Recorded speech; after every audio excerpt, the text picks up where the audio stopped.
I exactly know how and what to say at the time. Okay, it's all good. My bad. We are okay, so we are live streaming. Nice. Let me send the link out. Um, I'm excited for today. Live.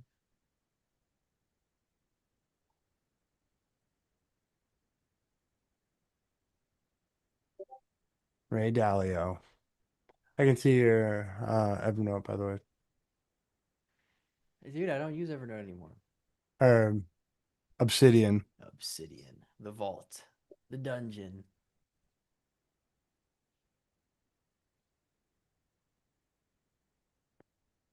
Uh, dun, dun, dun. There we go.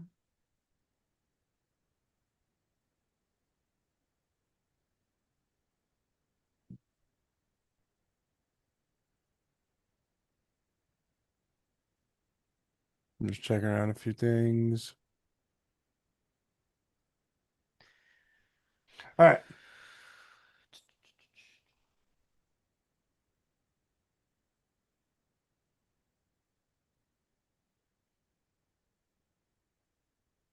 How doing, everybody? Good morning.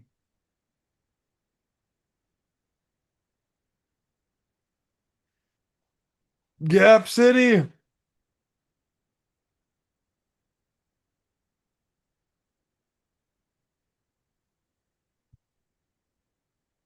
It's a pretty nice move. Up at 612 in the pre-market, 612.50. Spies at 674 almost. Um, good, good stuff. I'd be, first off, Yeah,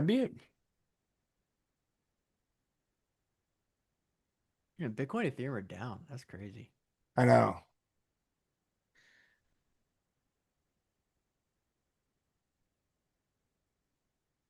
I'm not expecting a fade. I'd be that. I mean, obviously that would be extremely telling. I'd be a little bit surprised to see that. Um, I'd be surprised to see that. I'm sorry, you just get you just get the gap up and fades when people aren't talking about them. And I think Yes. Now you're speaking my language. yeah, and I think everyone Stuff we've been is saying all week. exactly. I think everyone's on eggshells. No, not eggshells, less on eggshells, more breathing a sigh of relief. And in the back of their head, what if this fades today? And I just don't think that's the case.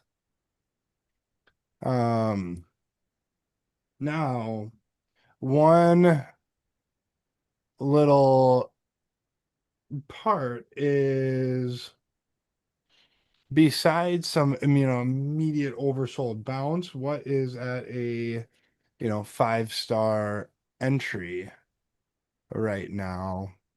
And that I'm still trying to uh determine. Um,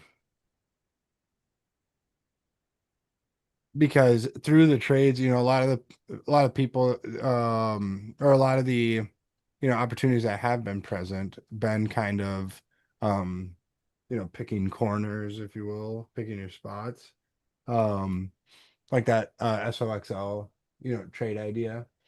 Um,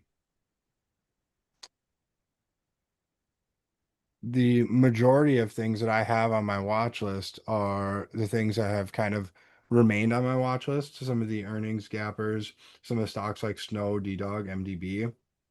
Um, and then, we've got some, potential emerging, AI infrastructure plays in like TER. But that's also right an earnings gapper. You've possibly got something on Tesla here. I mean, it's only up 2.5%, so it's equal to the Qs with this, undercut of what is 1010 low? 411, and then the earnings day low 414. We're kind of sitting right there. We've got, 4 days below that. That's a little bit of a tricky trade here, and it's a little bit too spread between the 9 and the 20 still to to get a wedge pop today. So, I'm not sure about that there today. Um, things like DOCN. Like I'm a fan of this here. I'll pull up my screen. I'm sorry. Sure. Things like this DOCN. I can see myself trying to get involved in this. I like the weekly base. Obviously, I've talked about this earnings gap up and pullback. We've got some areas to trade against on this. I'm interested in that. Um, God, LAR, man, I still want that to consolidate. Um, I wish I had a piece of that. Things like CSIQ run, potentially being able to come out of these consolidations. Um, Interested there. ASML, I've got on my radar GRAL, Twilio, GEV, Lemonade, some things like that. So I just wanted to kind of, that's why I said in my post in my channel this morning that I want to use kind of the first 30 minutes or so to see what I can nail down on my watch list. Um, because I think we have a few different, avenues we could potentially go down in terms of stock selection over the coming days. And I'd rather let the market kind of give that shine the light down that path versus um kind of force my way in to what I might want to get into. Um, but yeah, let's get into some things. Let some people get in. Interesting, light crowd. Um, It's been like this the last few days. Light crowd in the morning, and then they all show up after open. Interesting. That's stupid. Um, So we've got the QQQ gapping up 2%. We got the low a day at the 50 SMA. We've got the pre-market high right around the 20 MA, which is declining. Good thing here. We've got the 5 SMA starting to curl up. We got the 90 MA starting to curl up today, depending on where we close. Um, into we've got the weekly candle and undercut and reclaim of last week's close. So we're green on the week by about 0.5% now. Last week's close is about 609, just under that. Also, the previous week's close was right around there as well. So, we do have, we are right around the past, like I said, 2 weeks of closing action. Technically, on the weekly, since we gapped down, made a new low, and we're going red to green, we are signaling potential oops reversal on the weekly, where that 50%, I'm on the right side of my screen here, where the 50% of last week's candle is, roughly, let me just kind of do some, roughly around 614, give or take. Um, And then that's also kind of, let me just, so 614-ish is pretty important. That's a 50% from high to low of the correction. And it's also roughly 50% of last week's candle on the oops reversal, just Yeah, under 50% six. last week's candle is 610. You So we're sure? right at it. We cross it in the pre-market. It would be the number on your bottom line, the 50. Oh, shoot. Yeah, I was looking at the wrong number. Sorry. Thank you. Yep. Yep. So we crossed it in pre-market. We did. Yes. Okay. So yeah, let's be mindful of that 610 and then 614 levels, in my opinion. Um, And then the best thing, not bigger picture, but near term, is for us to, pop, remount, kind of test this bear gap here on the Qs around 618, and then kind of build out right that little cross back action into the holiday week next week on Thanksgiving. So we've got a good potential, a nice path planned out that would be extremely actionable at the index level. And we've got the individual stocks where they have the potential to distinguish themselves, kind of like they started to this week. The chatter and the conversation throughout this week was that some of the names were starting to stand out and show potential. So, I am excited about this. This Nut X, by the way, this is super thin stock. Only trades a couple hundred K shares per day, but they had a gap up and fade on earnings, and today is gapping up 10%. I do have an alert set on this. This isn't something that um I can alert my channel just given the lack of liquidity on this. Maybe not even something that I'll trade, but this is like a potential really cool delayed reaction on a really kick-ass weekly chart right here on a stock that's made like a massive move earlier in the year on some major earnings growth. So this is something that's in the back of my radar. Like I'd prefer if I saw a lot more things that looked like this right now. And that's the most important thing is right, just because the Qs are gapping up 2%, it doesn't mean you need to, scream into positions or into anything if you don't have anything. It means that, even more importantly, that if this maintains and if we get some tightness coming out of this in the coming days and weeks, that we want to see a strong prevalence of stocks on our watch list that we can take action on. I want to pass it over to Brocco, and then I will get into some things that other things that I'm looking at. All right, let me pull my screen up here.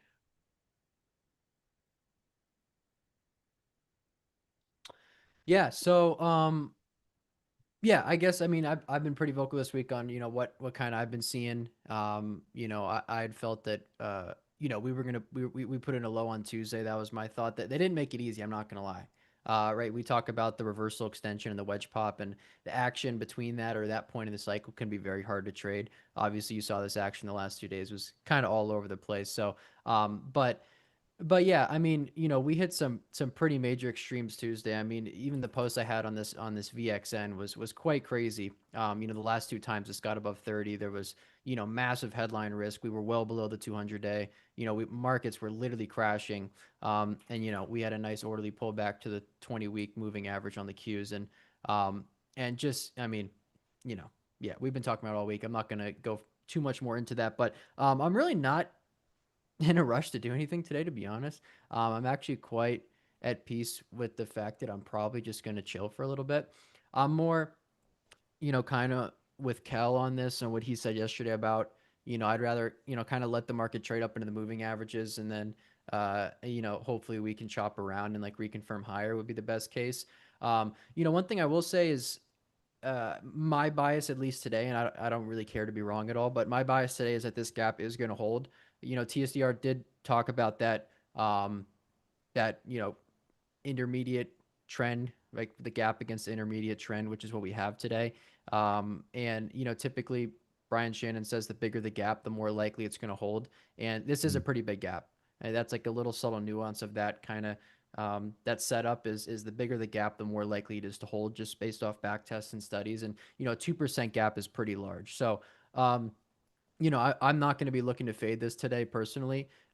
We did also still close at some extremes still yesterday. I mean, VIX closed at 2366, right? That's still pretty elevated. And this is probably going to be gapping down low 20s if I'd imagine. And this still could have some further unwinding to it.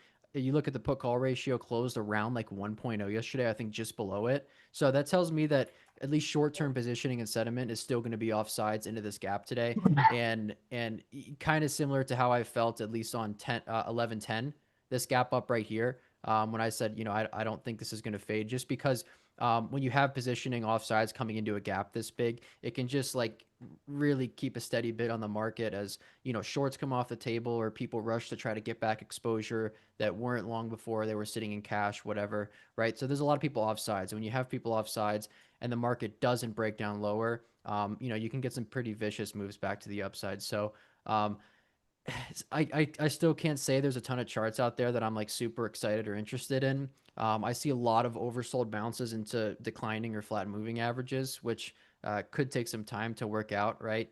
Um, so so yeah, I think this gap holds today. Obviously, if we get some signs it's going to start to fade, that's going to be a really clear signal from the market. Um, and yeah, I don't have any strong thoughts. I typed up a message in my channel this morning for anyone who didn't see that, just kind of my thoughts on the week so far, and then as well as the rest of the week. But I don't really plan on doing much today. I'm excited to watch the action and see what stands out and stuff like that. But yeah, I think that's all I got to say this morning. By the way, your analysis earlier in the week on the SOXL opportunity turned out to be pretty kick-ass. Yeah, Go that was fig. tough, man. When we pulled back down on this yesterday, and we went green to red and broke the lows of the day. Any trades I'm taking right now, it's like, I'm obviously not going to give them as much room as maybe in like a uniform uptrend where stuff's, the market trades much more, you know, orderly, right? So really any trades right now, I'm like trying to get a cushion and then get my stop to break even as quick as I can, right? Especially trading a leverage ETF. Obviously, Nvidia's earnings was going to be a big catalyst. So, like after we got that big rally yesterday, and I had an 8% cushion on the position, I didn't want to let that go back red. I mean, I'm just not in like a place right now to take that chance and stuff like that. But it was more about just like being situationally aware, being on the right side of the market, not getting caught off sides.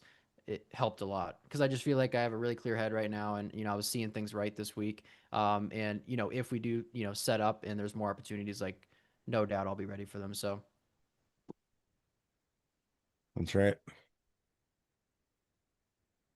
Okay, so this TER looks really good. I was considering entering this yesterday at this gap up low here. It's gapping up 2%. What we're gonna have a remount of the MAs here today. You can you trade this with probably a 20 MA stop. It'd be really nice if we got, some maybe the next higher low on this. But I am interested, pretty interested in this. You can also watch the hourly here on the right side of my screen. And this is again, this is what's more exciting because this is where some edge in my trading strategy comes back. I started talking about that earlier in the week because we've got a remount of these hourly MAs, and even better is we've got them all kind of converging. So, right here in this green box, we've got the hourly 9, 20, and 50 right there. And that's something that I've used pretty regularly coming out of consolidations in the market, is using that hourly structure to find really good spots on the daily, essentially like an hourly launch pad, right? So right now we've almost got the trend structure in place of the 90 price, 90 May, 20 May, 50 SMA. We're getting really close to that, and once we get some sort of check back and that holds, and you get an hourly candle to hold, 30-minute candle to hold, 15-minute candle to hold, whatever, into that area, and then we go and break that previous candle high. That's when I can really take some action. um and so, that TER is one that I'm going to be watching. This D-Dog's interesting because they're gapping down after Pan W's earnings, not just Pan W's earnings, but Pan W made an acquisition of a company that does software observability essentially. And that is kind of D-Dog's angle to their business. So therefore, the market kind of looked at it briefly as a main competitor, Pan W, kind of creeping in on what they do. So we'll see if that's the case, or if this turns out to go red to green. If this does go red to green and you get that oops reversal after two extremely tight days holding the 20 May here, this would be extremely actionable, in my opinion, following a 23% earnings move, and consolidation and undercut of the gap. In fact, this reminds me a lot of the Affirm setup back here in, I believe it was 2023. Oops, I'm a little too far back.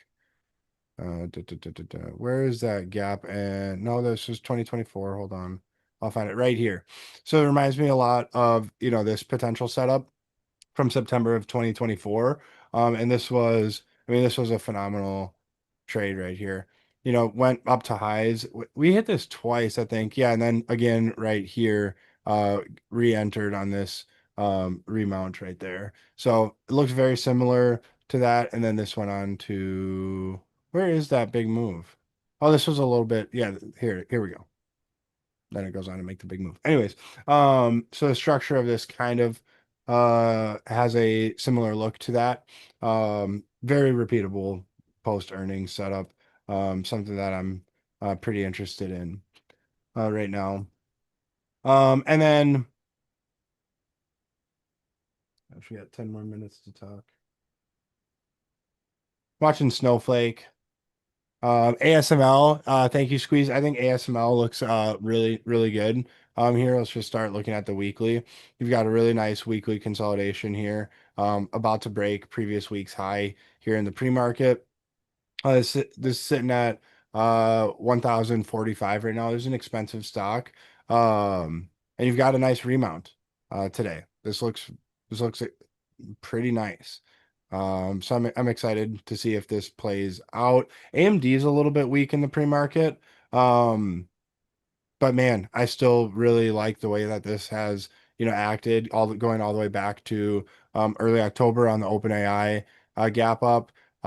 We've had this run after the conference that kind of pulled back, undercut this range a bit. We are gapping up into some declining moving averages right now, but now we've got pretty much a clear um, trigger on this, if you will, if we get over, roughly 237 to 238 on this, if we're able to maintain this area. This also very well could be a gap up into declining moving averages that gets faded and comes back down. Um, so, watching this and letting this, potentially base and then do something like that would be, extremely actionable, in my opinion. So, I'm going to be keeping my eyes on that. Anybody got any questions? Any stocks on their radar that you want us to cover this morning? Hey, Brock, my mother-in-law's calling me. Oh, Hello. Hey, okay. 1 second. Let me mute myself. How do I do it now? Click the microphone button on Zoom. All right, guys. Melly, yeah, we talked about this one recently. Someone had asked, um, was it you who asked last time, Sid? What are you seeing in this? To me, this looks like a long-term buy versus a trade. You trying to trade this? Like swing trade this? This is a tough one, man. This is a really tough one. Um,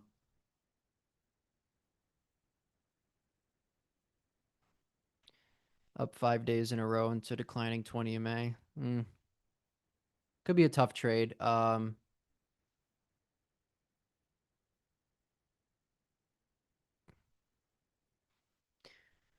man, I see this chart and I see nothing. I mean, I see the weekly chart, but retesting the 2021 high. Okay, I see that.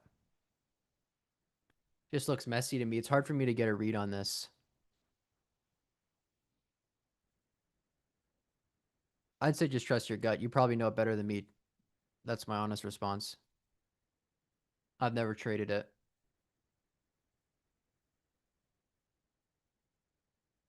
Yeah, I'd trust your gut on that one, Sid. Argentina super actionable today. Let's see.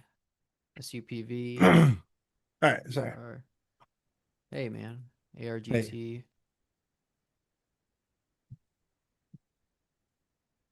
All right. Yeah, let's have some fun today. Let's see what the market does. We got some things we can probably talk about. Stand out. Try to stay focused. Yes. Don't get don't get distracted. And let's pick some stocks. Doesn't mean pick some stocks and slap them all. I'm just saying let's pick some stocks to observe their behavior and find some nice low risk, high reward entries.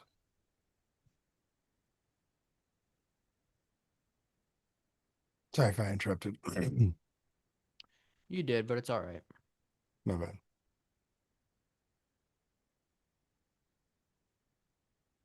Hey, did you turn your volume down a little bit, Bracco? Yep. is he quieter than me, or are we both about the same volume?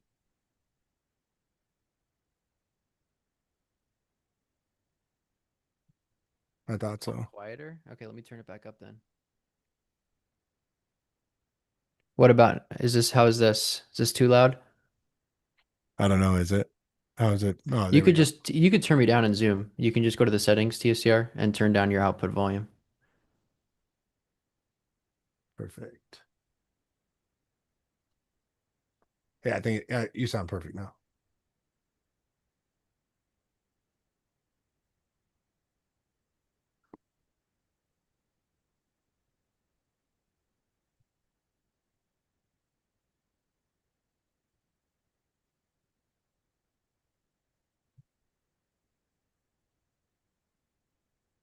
All right, market opens in 3 minutes.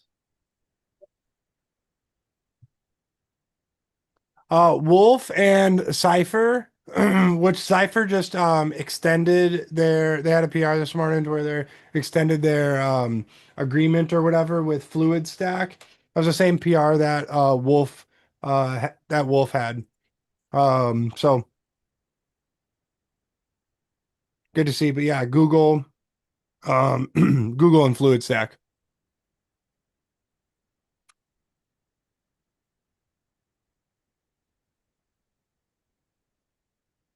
Mm.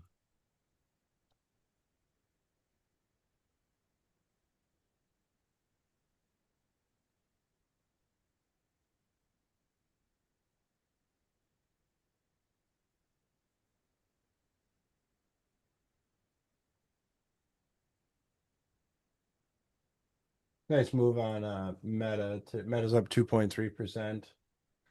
Core Weave up almost 11%. Snowflake's looking to remount the 9 and the 20 right now. A Lab's up 9%. They had an upgrade this morning too. But this is nice though. So what we'll see, is if how these react into some of these MAs, even on something like A Lab, right? These might be able to put in a wedge pop in the coming days and weeks. We'll see.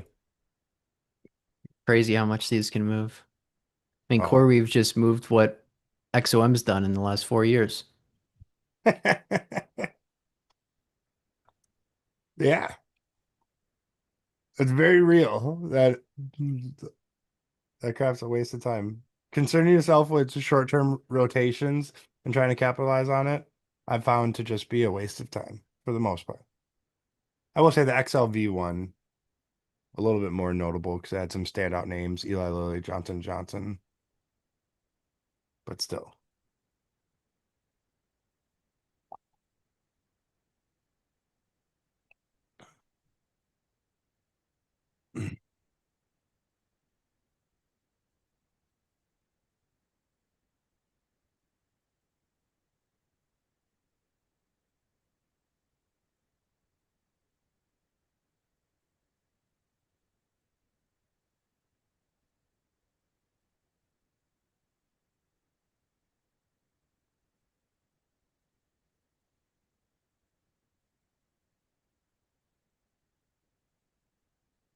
Just be smart. I think these days it's easy to do too much on these days.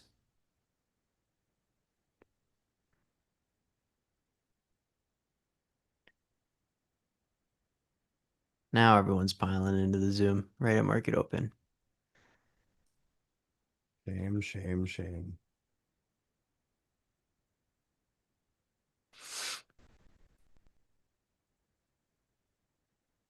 Advanced decline is a positive 1400 open. Holy shit. That's highest we've seen since middle of October when the IWM peaked.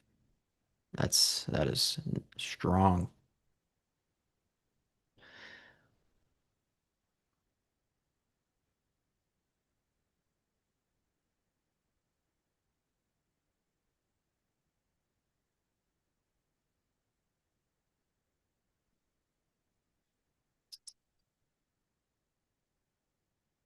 Oh, UVXY had a reverse split today. Didn't SQQQ's doing a reverse split too, yeah.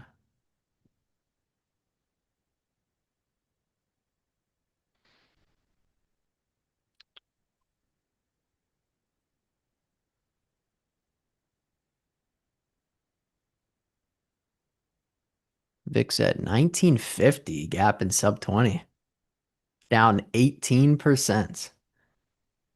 Go. There you go, folks. VXN down 16%. Ah, yes.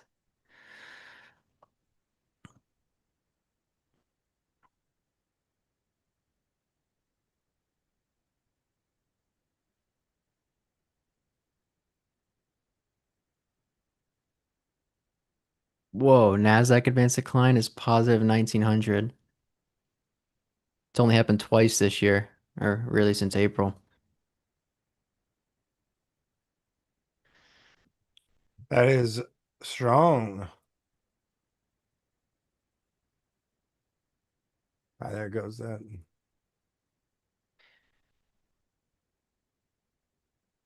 Man, SGML. Fuckers. I know, man. I fumbled that one. That was tough. 50% move in 2 days.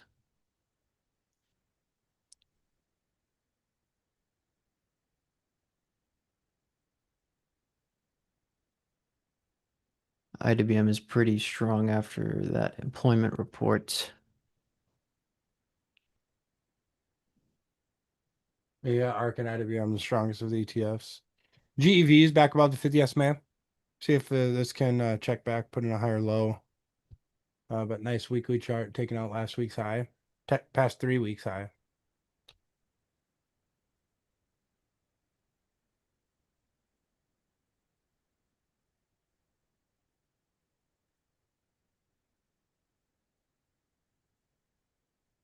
GH, wick play.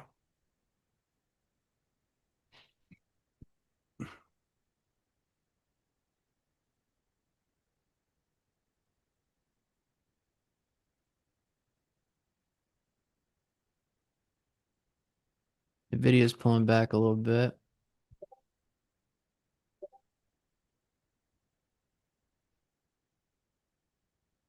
Opened right up at the bearish gap.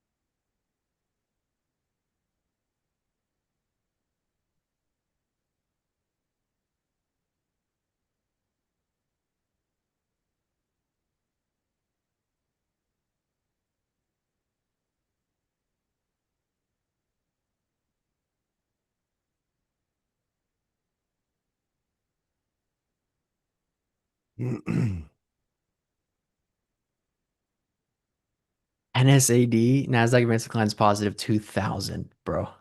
Wow. That is like, that's a strong reading. I mean, usually if you get consecutive updates into like an exhaustion gap, that can be like a fade indicator, but on like a day one trend reversal, I don't know. It's huge. That means like everything. Yeah, everything is participating.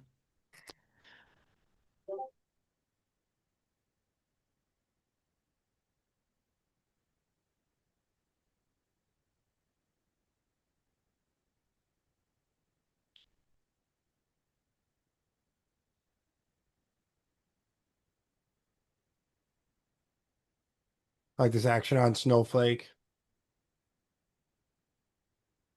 and with MDB. NBIS up into the 20 MA here, 102.60.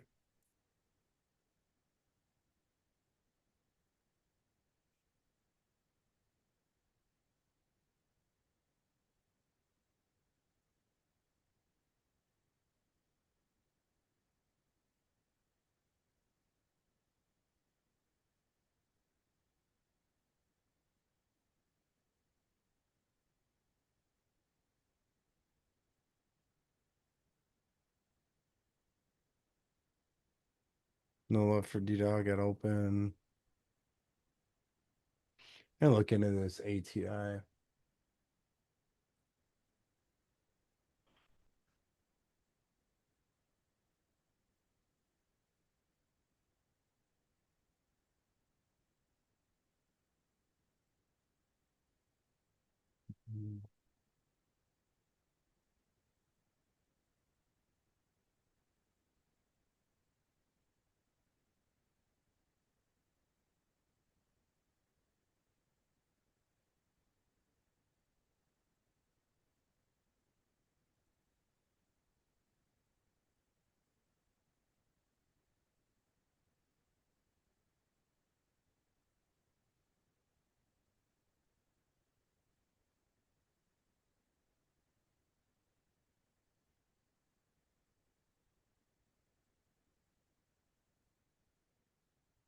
Say ATI does what CRS does. Okay.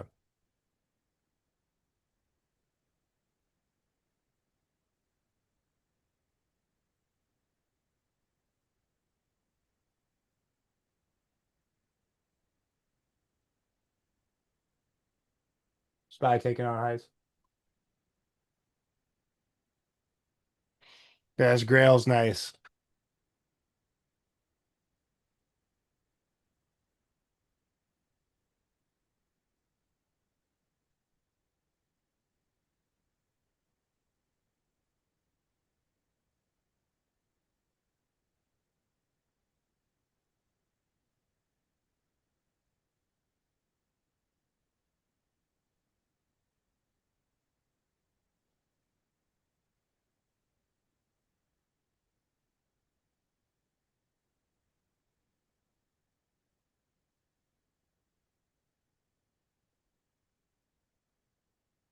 Yeah, good job on Grail, guys. Crowd, nice remount. A-Lab so far, low a days holding the 90 MA.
Yeah, VIX 19.3.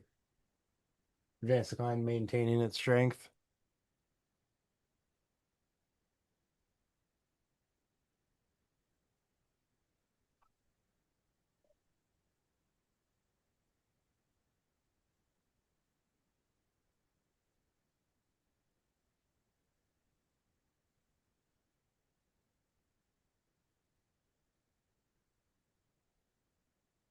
Mm.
Inside deck.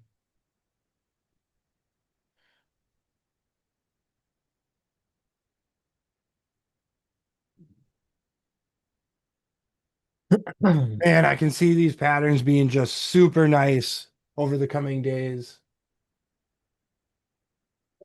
We get some tightness and build out,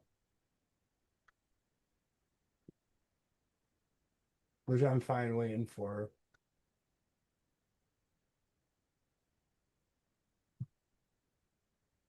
Stupid camera dropped. There we go.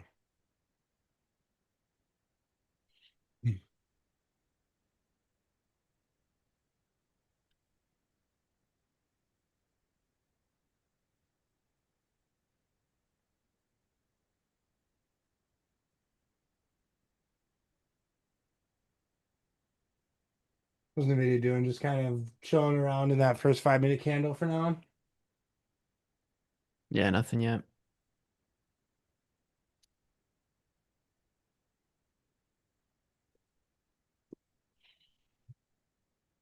Ah, dude, look at that nut X.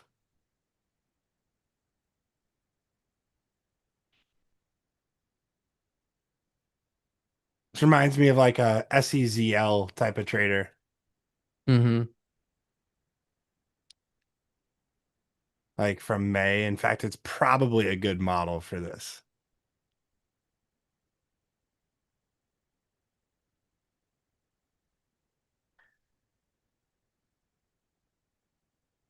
It's just so thin.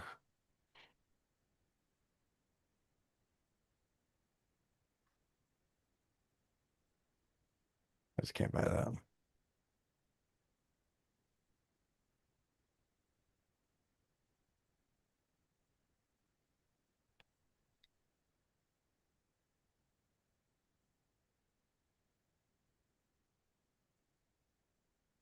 Yeah, I got my eyes there too to see how it reacts. Killer Kai about 194.40.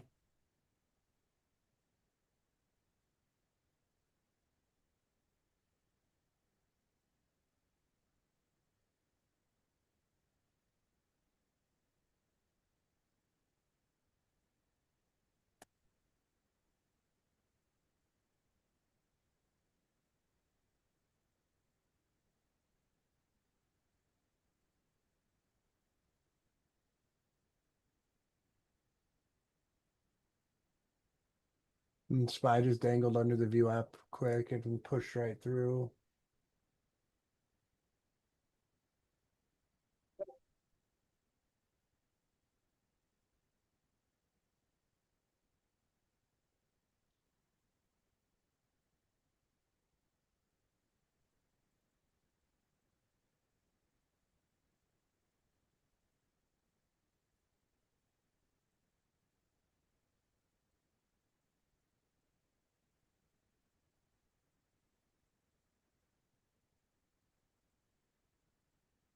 Nice ALB strength off the 5 SMA.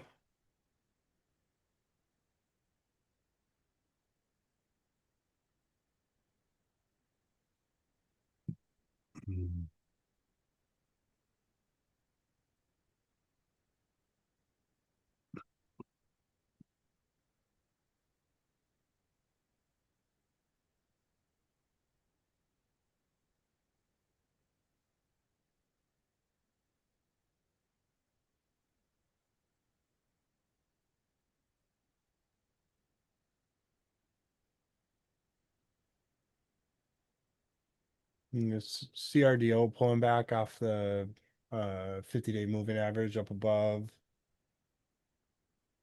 So far, MBIS stalled at the 20 man.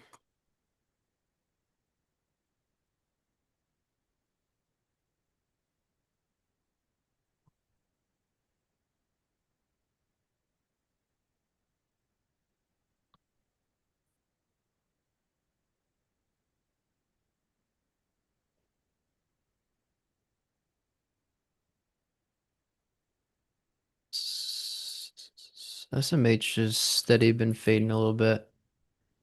Got that memory group really weak. I mean, SNDK is down like 9% from open. Yeah, I saw that. MU down 2%. WDC is still green but fading off highs. And STX is also fading off highs right now.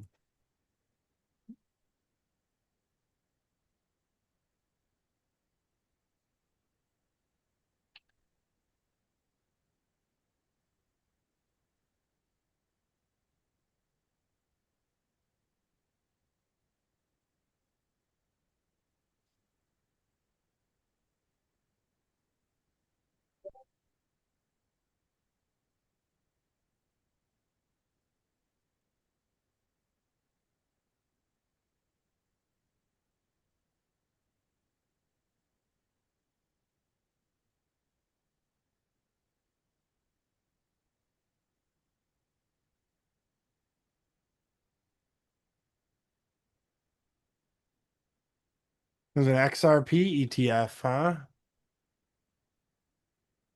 When's it go live? Oh, it's not live yet.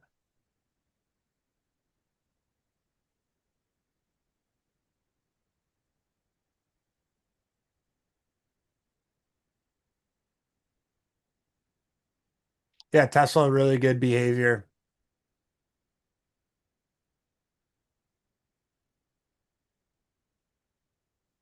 Remounting the weekly 90 MA. Kind of got a little UNR of that. Um, Earnings gap low.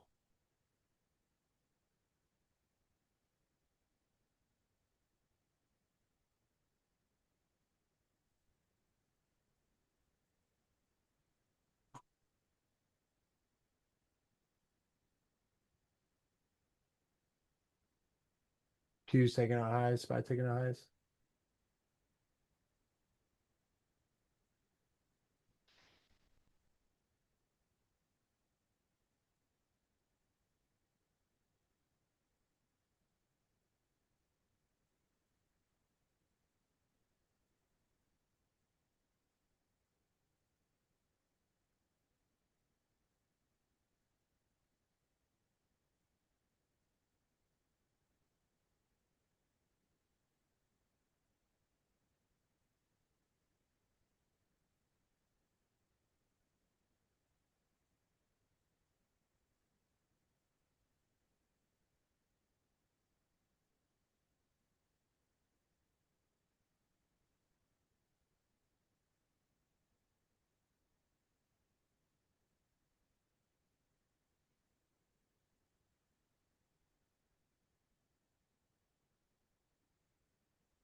No, maybe SNDK first tap of the 20 EMA since that breakout in September. when it was what, like $50?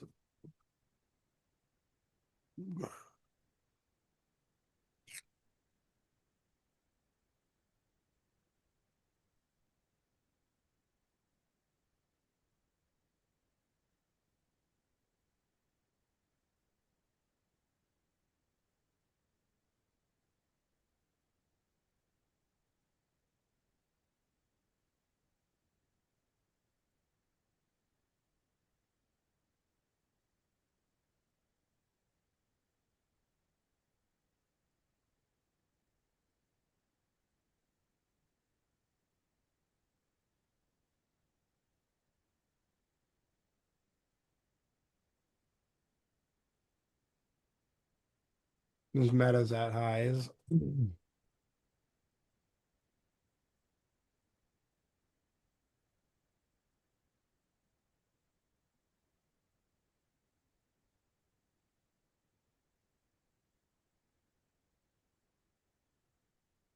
Hmm.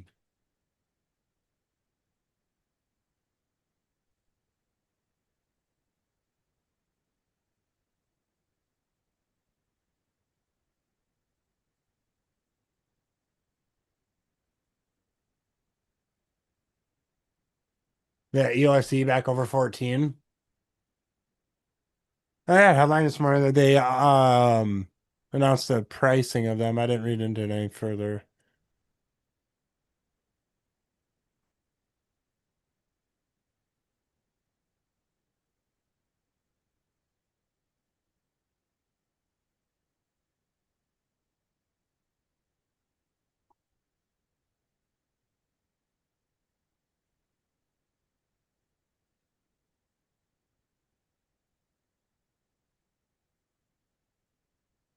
I'd like to get a piece of this TER.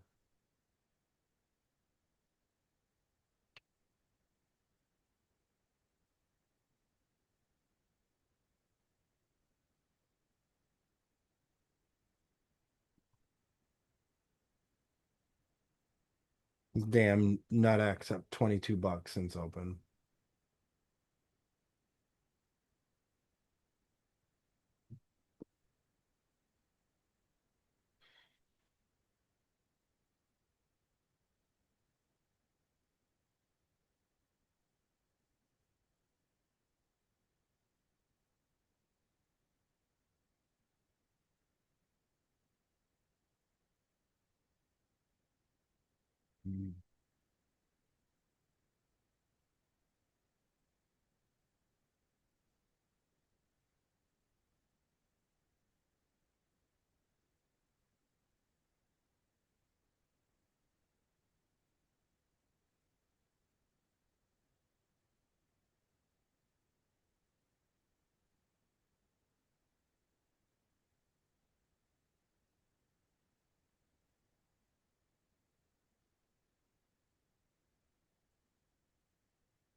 Wouldn't say it's rejecting, it's at high day.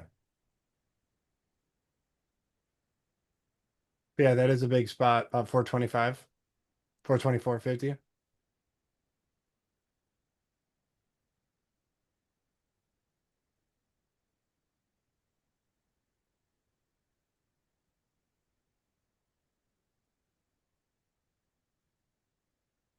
Mm, no.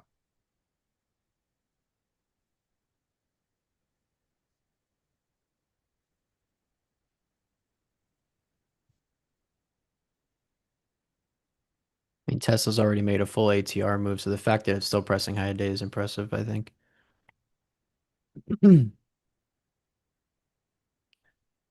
Nvidia's approaching high day. A little bit of pull on the advanced decline, not much.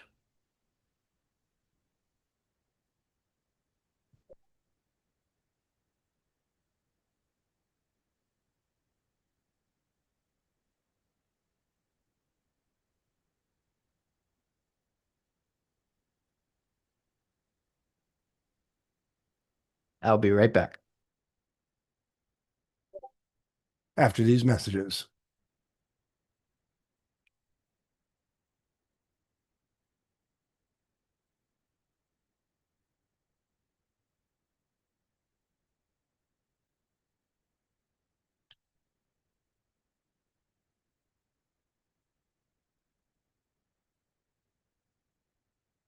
A lab taking out highs.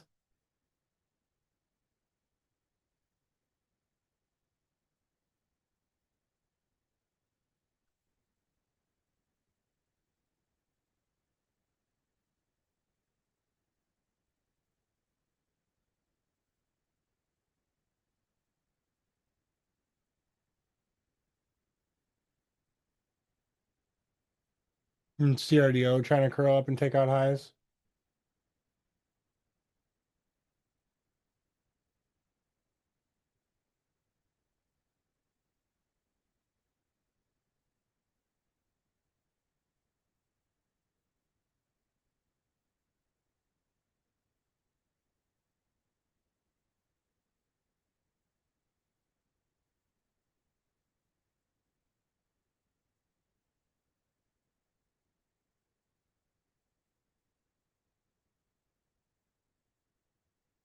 BW.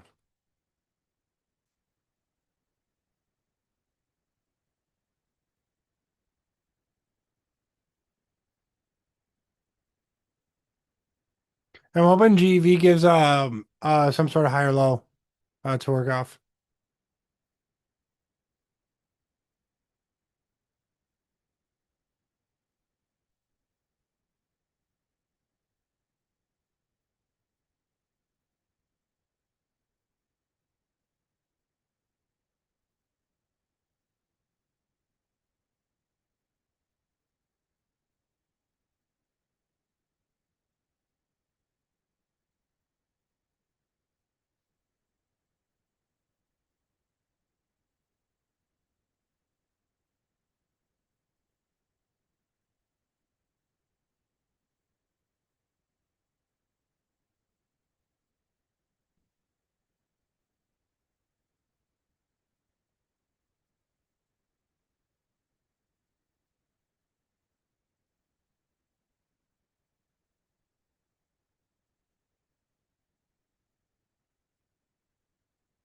IWM or QQQ is leading the charge up 2.2% versus IWM 2.08.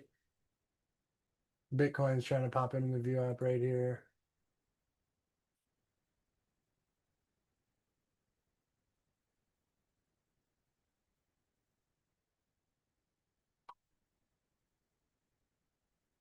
You got the VIX kind of just chilling 19.5 right now.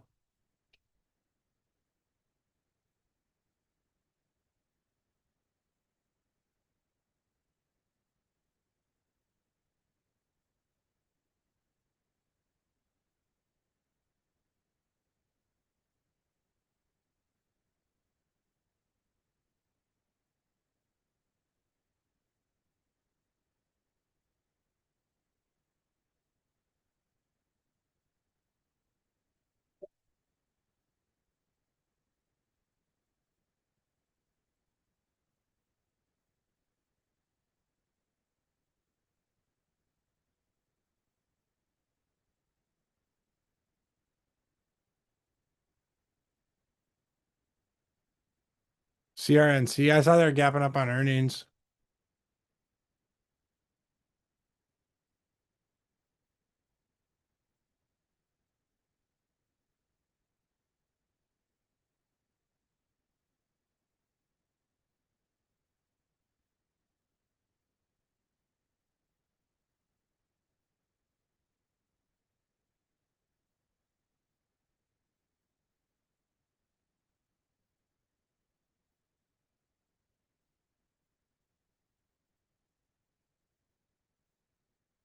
And Cisco taking out highs.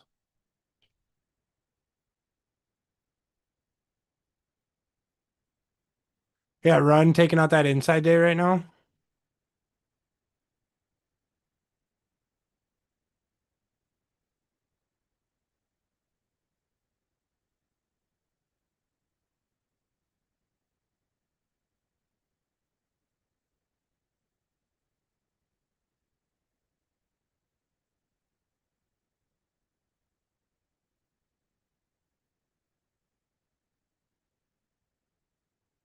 What's Tan doing? Nothing. But Run looks nice, Pablo.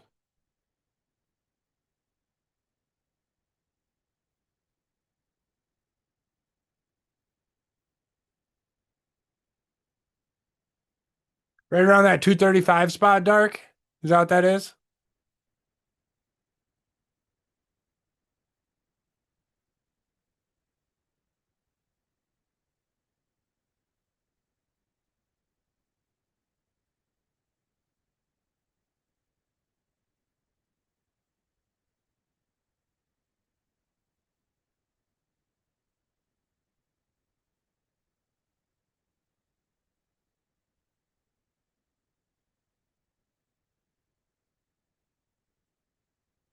Nice action on this run.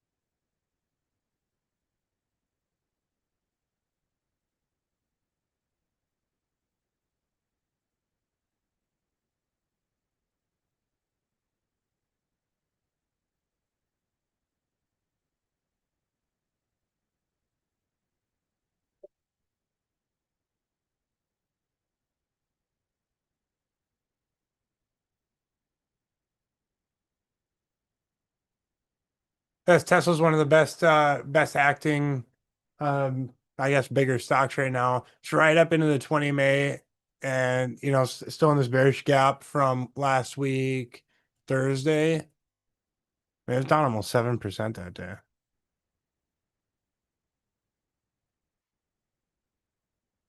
The COGT is a biotech stock. I just got an alert for this.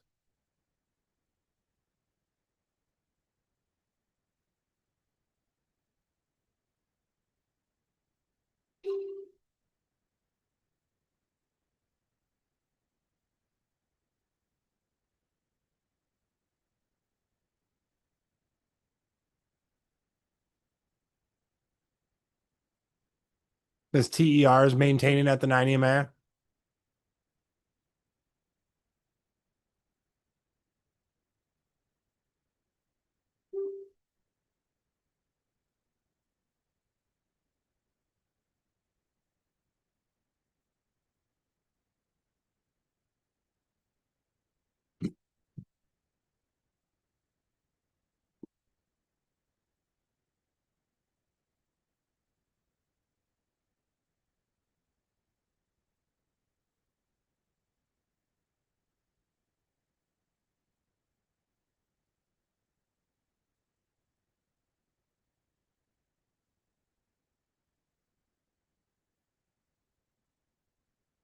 SNDKs reclaimed previous day low. MU's kind of recovering a little bit. Same with WDC and STX.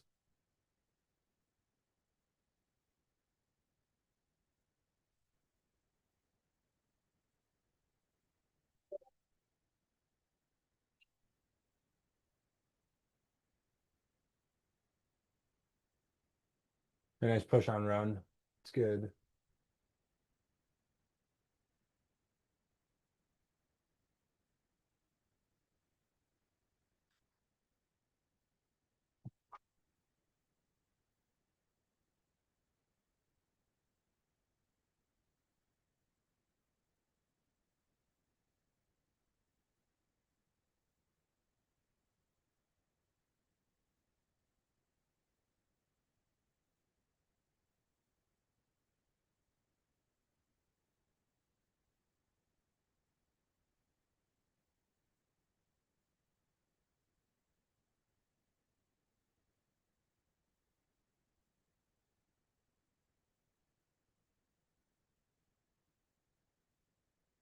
From bear flag to kicker candle.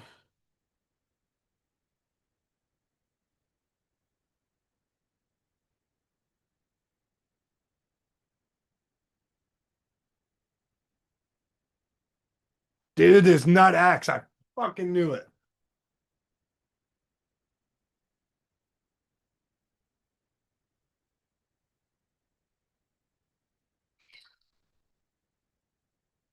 That thing scares me a bit. Oh, it scares the Did shit it out of halt me. earlier? No, it didn't. No, I just did probably didn't trade any volume. Yeah, 500 shares.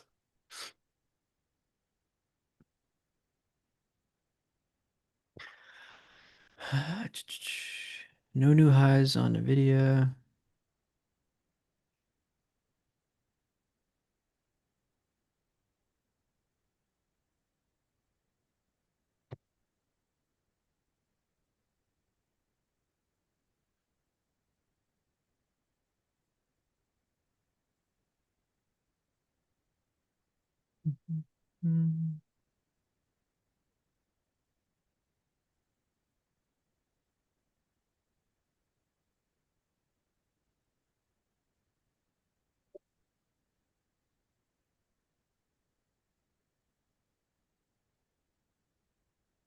No, I'd look for some sort of higher, lower flag on it.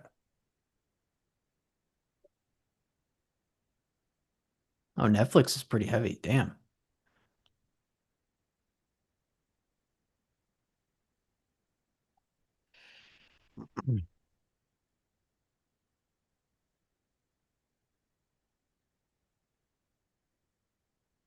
Oh, yes. Damn, Spotify came up and rejected that 200 day. That's damn.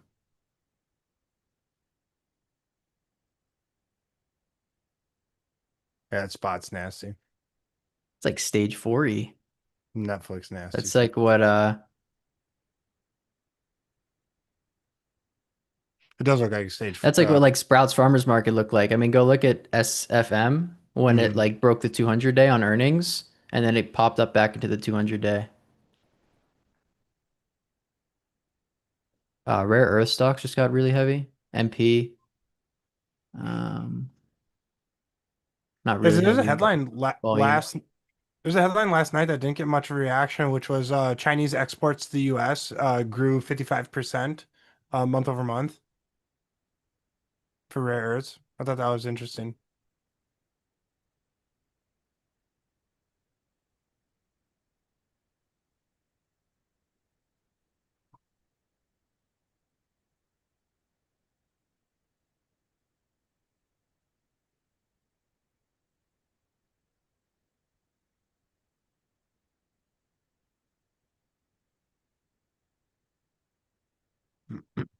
Got Vic's at high day. Vic's coming right into 20 right now.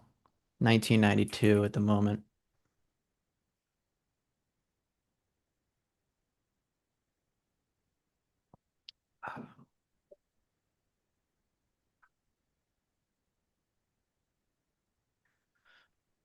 China rare earth exports to the United States grew 50% month over month.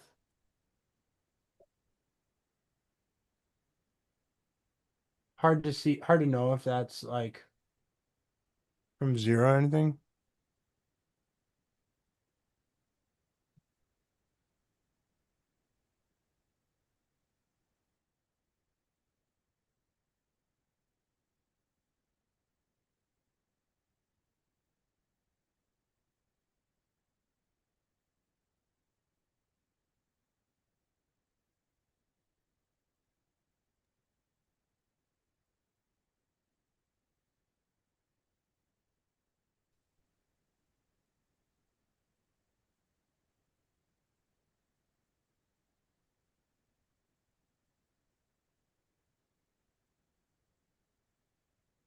Little dangle under the VWAP right now.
Crossback or rejection, I think is going to be the game we play.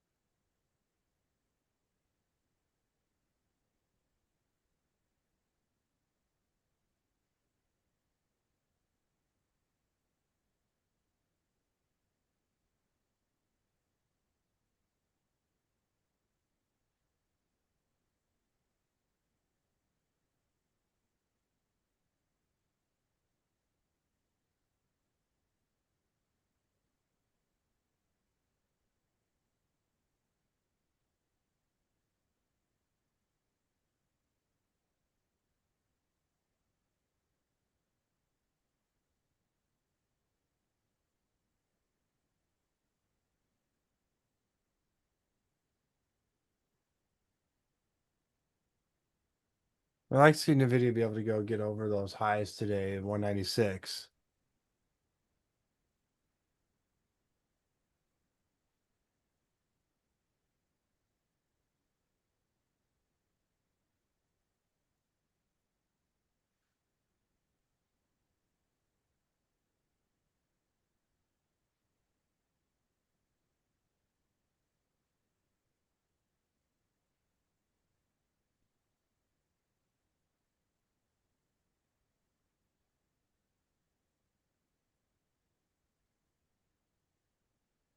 CRDO took out highs.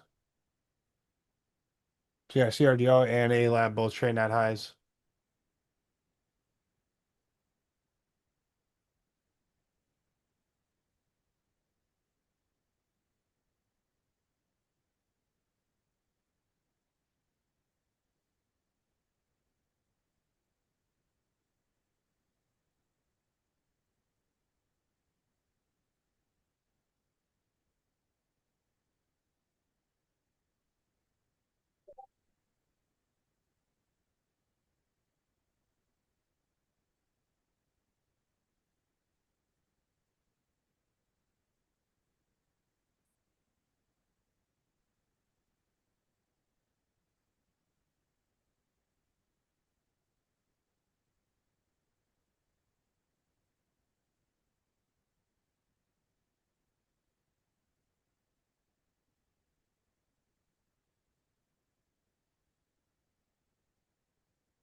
I'm gonna look at a little further into this ATI later, but I really like this look right now. Weekly kind of wedging up a tad. Might need a little check back. Yeah, clear trigger at 100 flat. Okay.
Sup, dudes?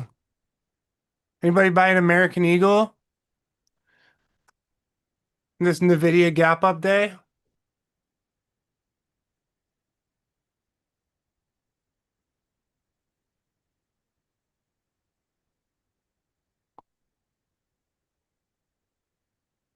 XOM took out yesterday's highs.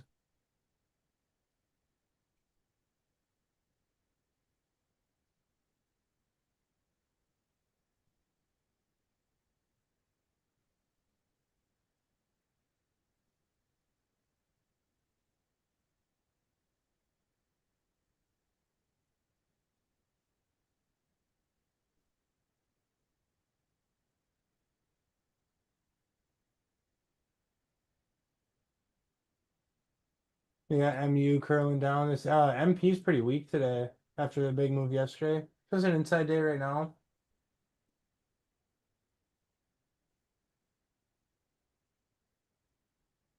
I want to confirm. I meant to confirm that headline that I was reading. Here, let me try to go find it. Da, da, da, da, da.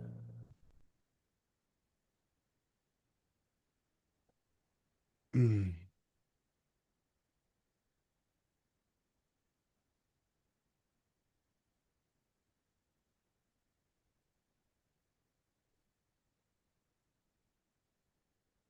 This was late last night.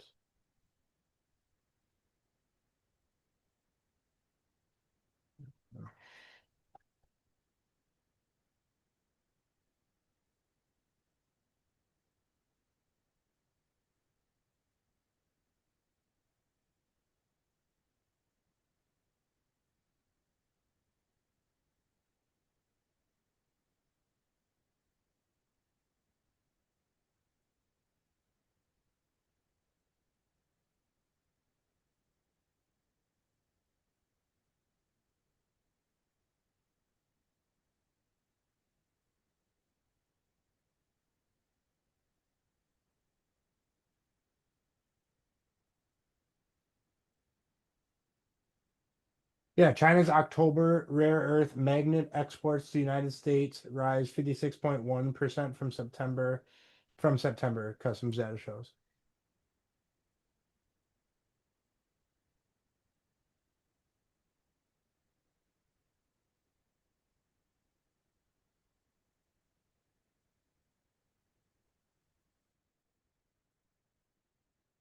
Is that the view app a little undercut reclaim right there?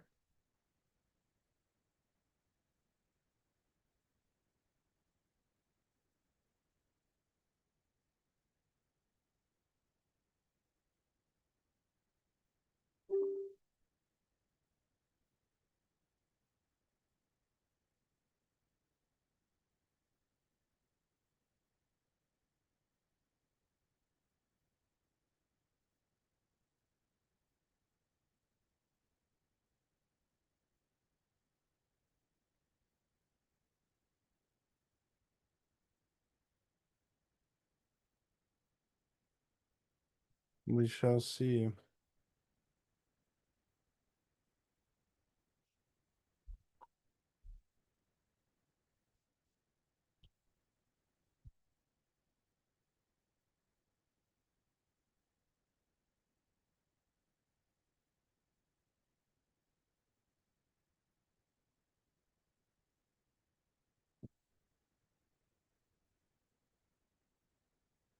This Twilio's remounted the 90 man.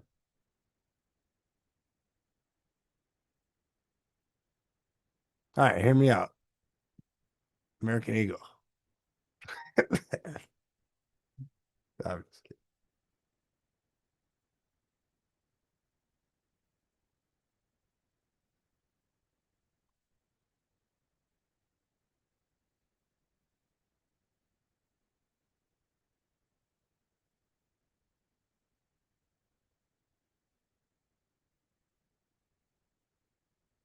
Whoever was asking about Upwork yesterday or this morning. Um, yeah, I think yesterday is more of a position of strength when you remount the 50 SMA right there, and you've got the 9 and 20 and the 50 all right there. So, I mean, you could take it here, on this red to green. You have to put a stop at yesterday's low, which is about 17 bucks, or a stop at the 50 SMA, which is about 17.25. So you're risking either 4%, 4.2%, or about 6.5%. Ideally, that this gets a little bit tighter like that, and then you'll be able to get in like that with a lot tighter of risk. See what I mean? Yeah, I can see that. I do like this the push on it, the remount. Zooming out, it's had a couple nice moves that it's made, trying to work its way out of a stage two. I think their product's awesome, what they do. Weekly looks solid, about to break last week's high. Got an undercut him inside week. Viable look.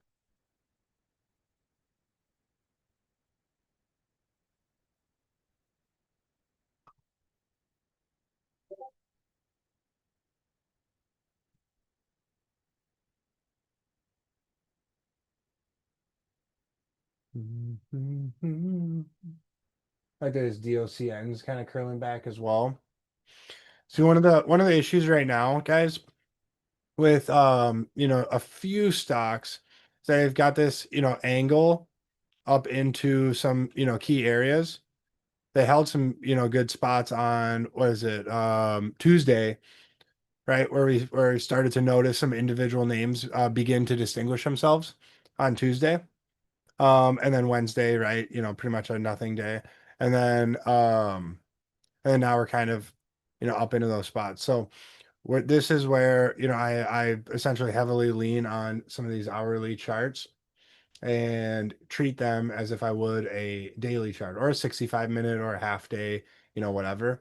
This half day actually shows kind of what I'm talking about a lot more, right? You can just see the kind of wedging up behavior, if you will. So I want to make sure that I'm not just buying into that and then it's going to come back down like this. So a couple ways that I can get that is by establishing more of a range or by confirming this support. Because then I can get a cleaner area to risk off of. See what I mean?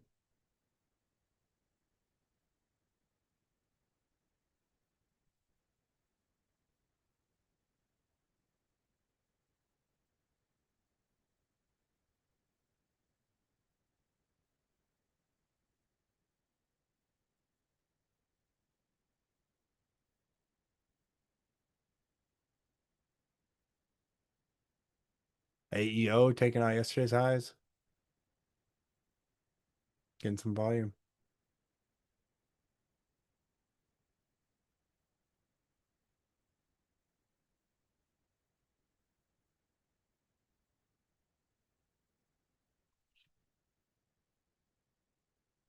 Me too. Me too, Bracco.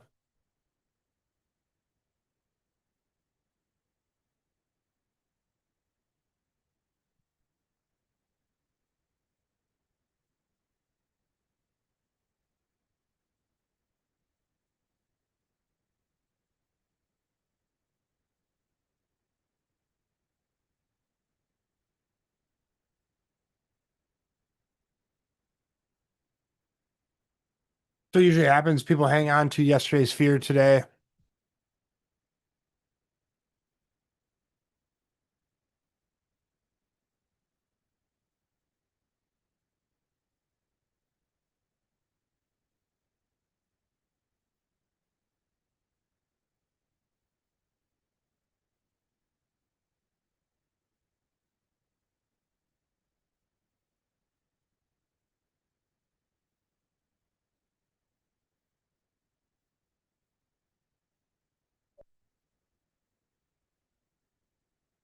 Yeah, me too. Killa. Me too.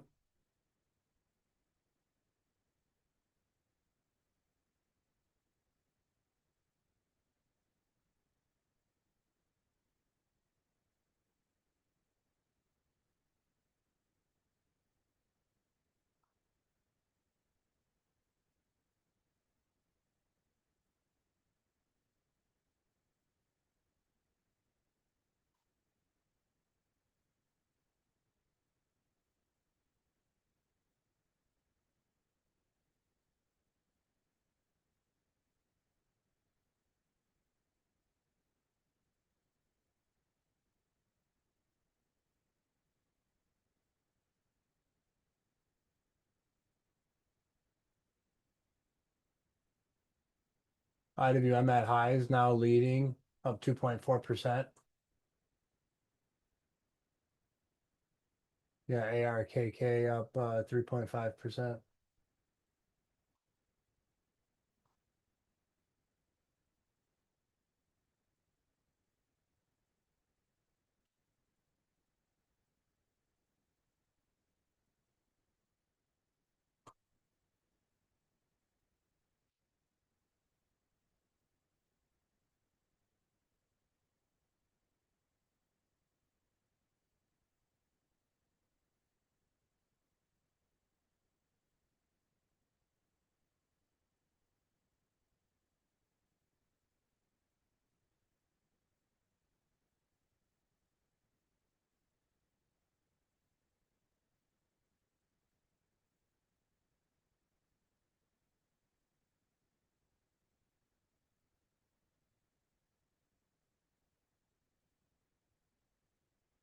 And you got CRDO remounting all the moving averages today.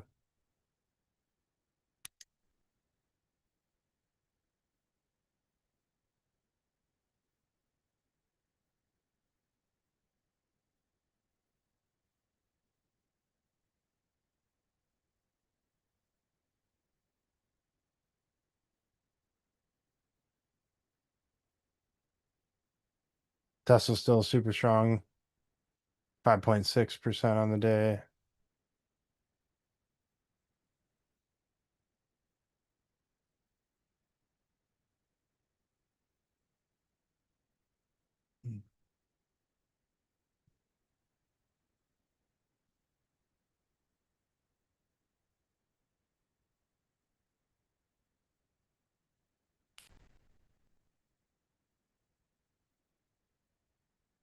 Hey, good trim on that earlier this morning, JJ.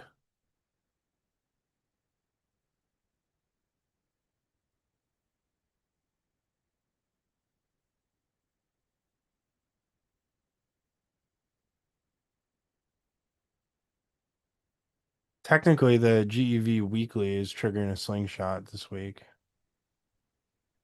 Tesla, new high a day. That's nice.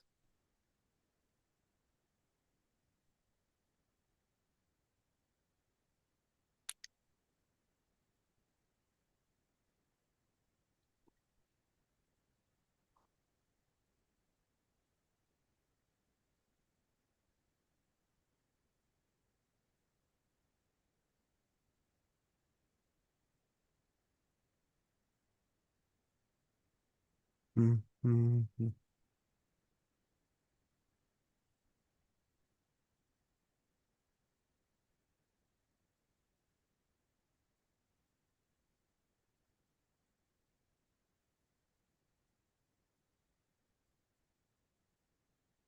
So that person was asking about SNDK versus WDC STX MU.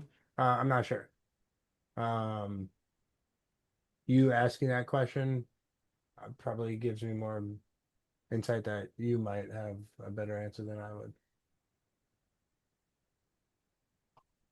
Well, so far this is like a carbon copy of that Monday 11:10 gap up Hmm. on indexes. Push at the open, pulled back, undercut VWAP, reclaimed. Pretty identical so far.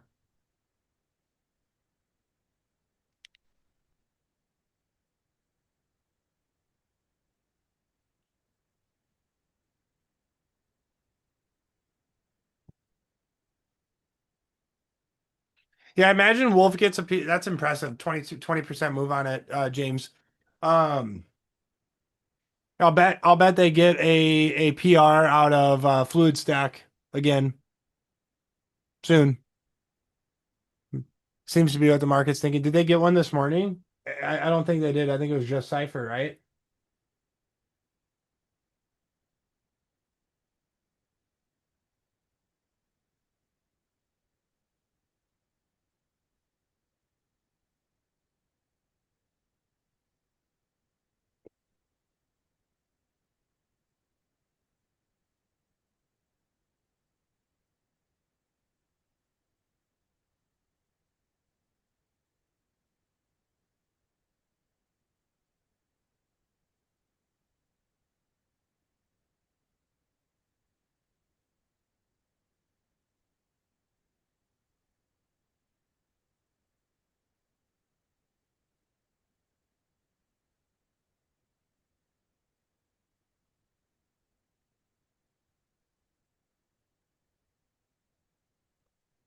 Hmm.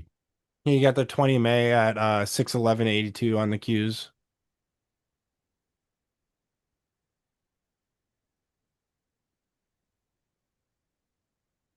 Here's what I want to find. I want to find that. Um,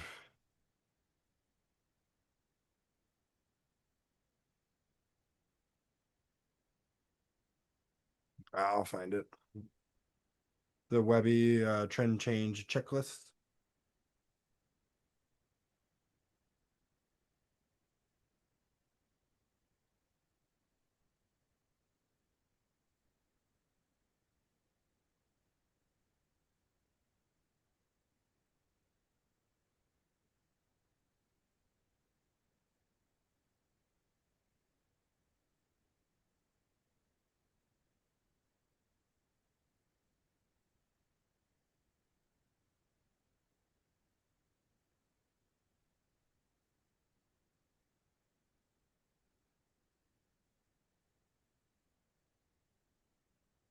I don't know where it is.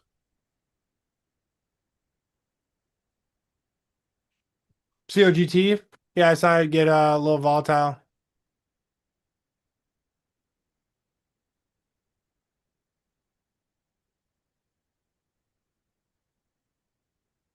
Taking out last week's high. These thin ass biotechs like that are gonna do it. What is this daily volume? That trades a couple mil. Like intraday, if you look at it, you can tell it trades a little thin. What sort of move was that? Yeah, 3% move. Yeah.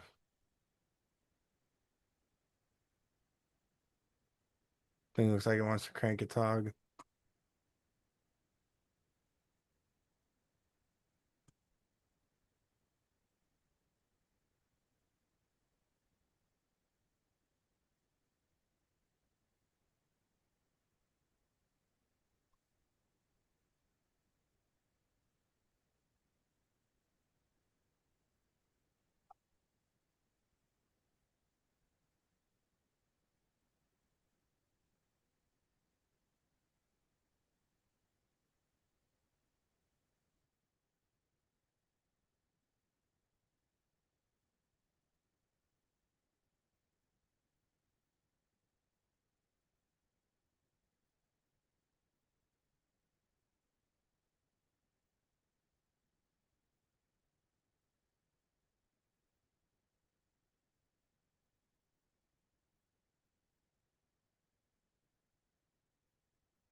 What's the headline on it on open?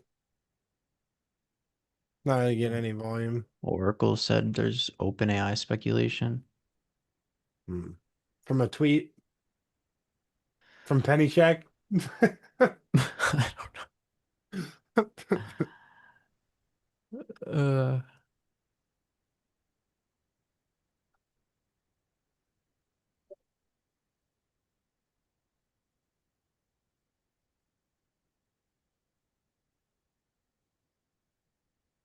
Nice score, James.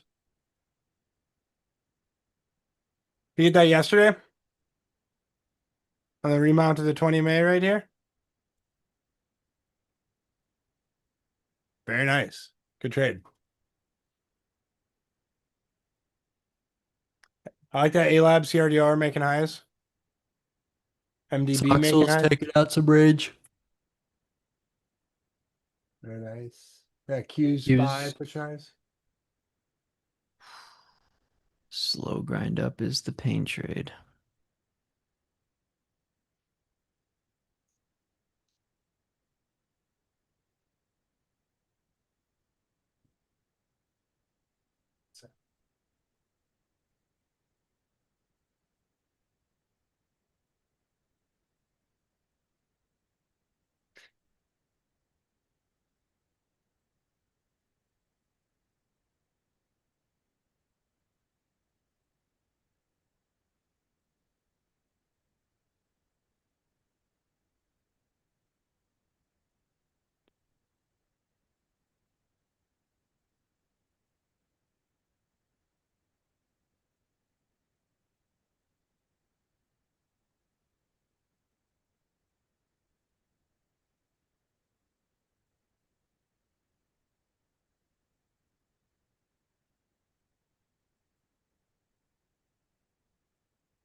Uh,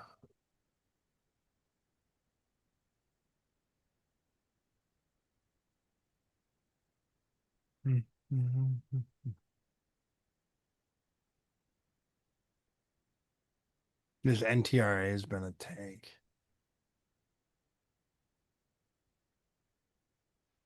Yeah, Amazon at high a day now.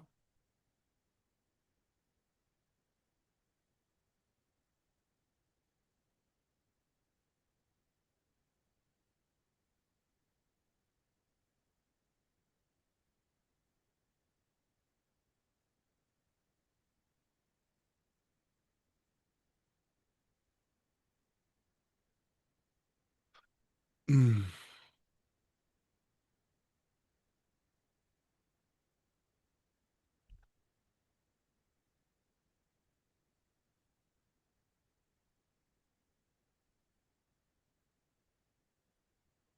Yeah, D-Dog super weak.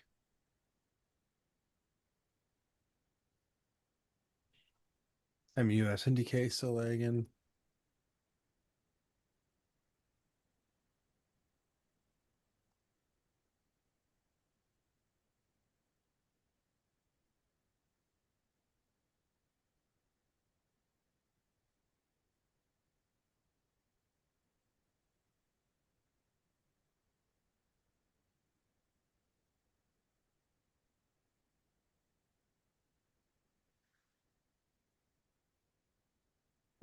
Oh, all right.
Good developments.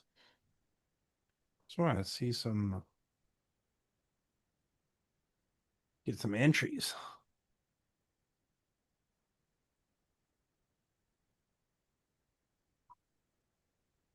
Sono? Let me take a look. Yeah. Need something to kick it in the gear. I see it. Obviously, I see it. Who's calling me? Hello?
That was Gabe's school. Um, the wedge pop look. What are you looking at? And GV. Yeah. Yeah. So I mean, it's just a little right. Not not in play. It's a very very good chart pattern here, right? And this is what's going to be super interesting. Keep this on your radar, set alerts, wherever you want up here. But I don't think you need to get involved in something like this unless there's some sort of big upgrade, or if there's if it gaps up on earnings, or has some sort of you know partnership, whatever, some sort of PR to take this out of this range, over 18 essentially. 1790 be viable too, maybe even like 1740. Any of these peaks essentially, right? And if you get that, then awesome. Otherwise, it's just a chart. Yeah, I'm pretty bummed about this nut X. I knew it was thin, and I knew I wasn't gonna buy it, so I'm not really that mad. But man, all the things. I think they grew revenue like 270% year over year.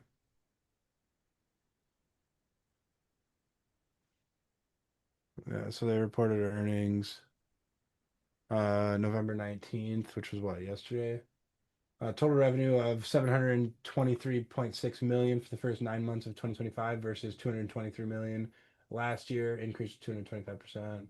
Net income 59 million versus net loss of 10 million the year prior. Blah blah blah blah. Yeah,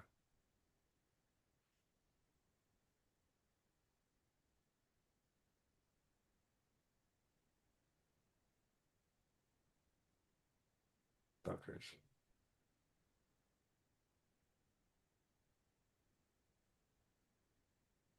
What am I supposed to do though? Can't trade that crap.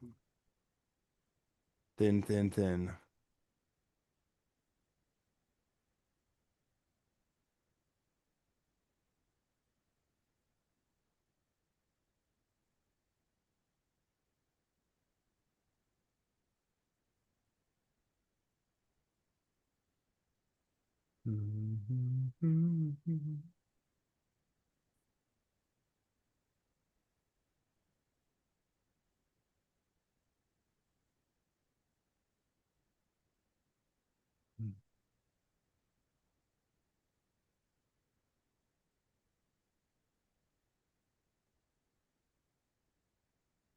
Might be a little trickier than I thought.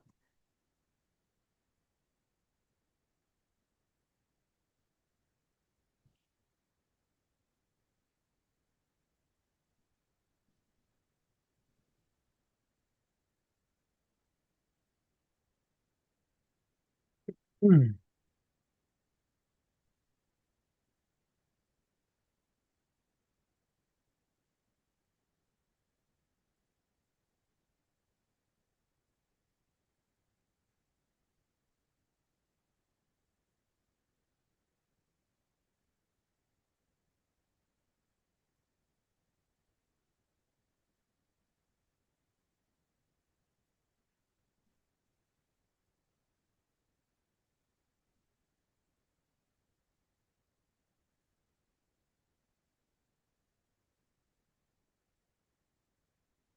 Mm.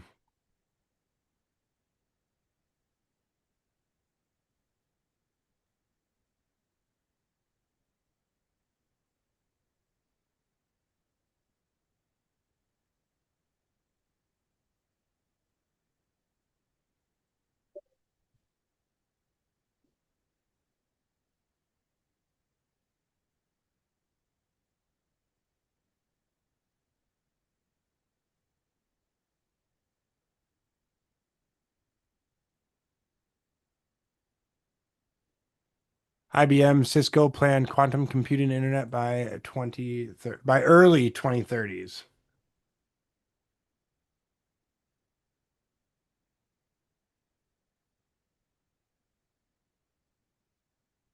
Yeah, Vic's been steady rising from the first couple minutes. Nvidia still hasn't gotten over that opening high. Yeah, I got my VIX alert there.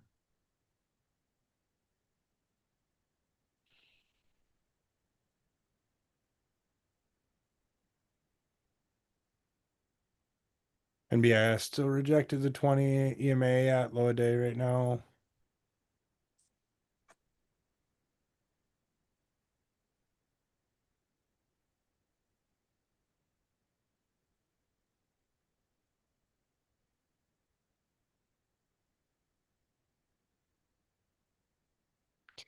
PRAX. Oh yeah, it's a Oh, nice gapper's like $200 or something, 185. yeah, Culper is short. Oh,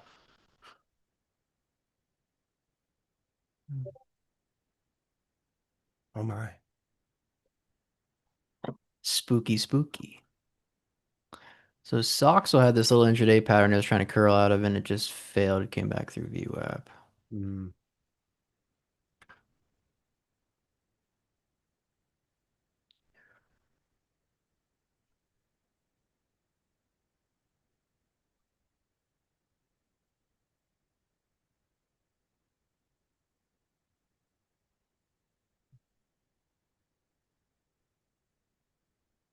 Mhm.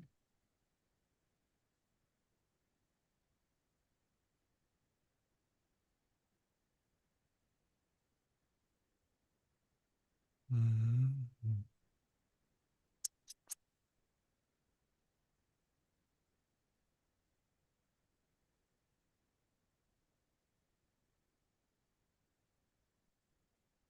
Give me a battleground for a couple days and then squeeze nation.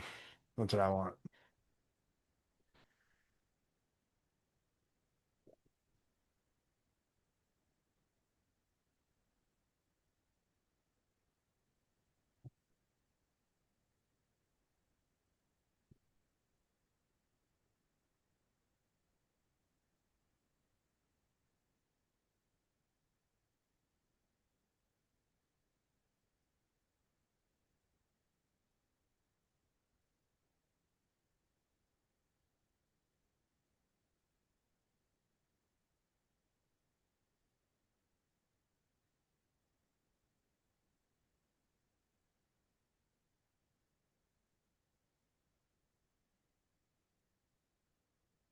What are you guys thinking out there?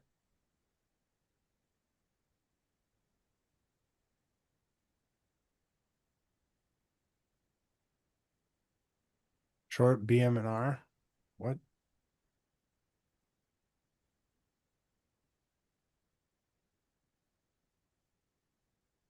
Just now?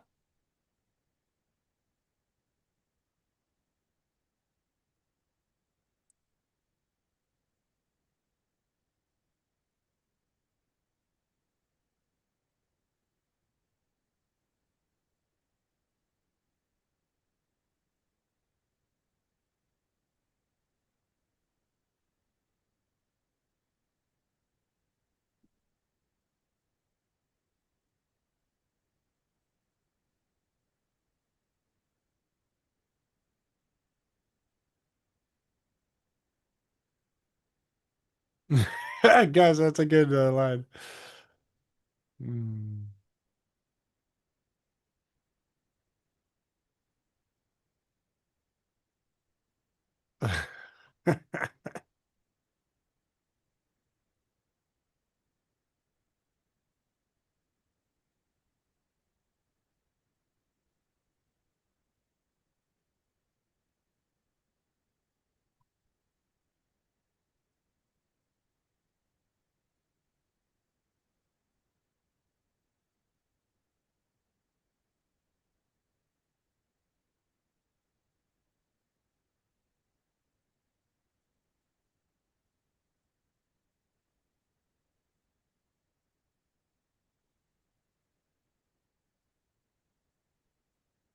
Yeah, what the fuck?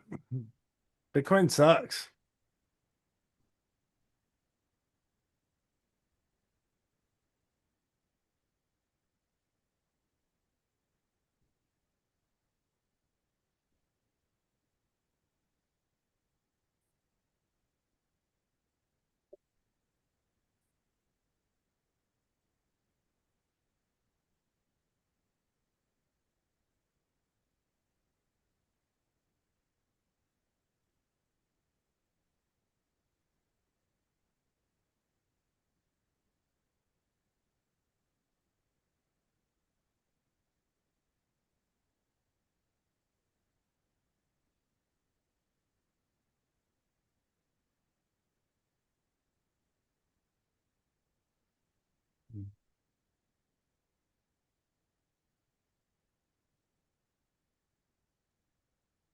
And Qs are sitting right at this 20 man, just below it actually, I know.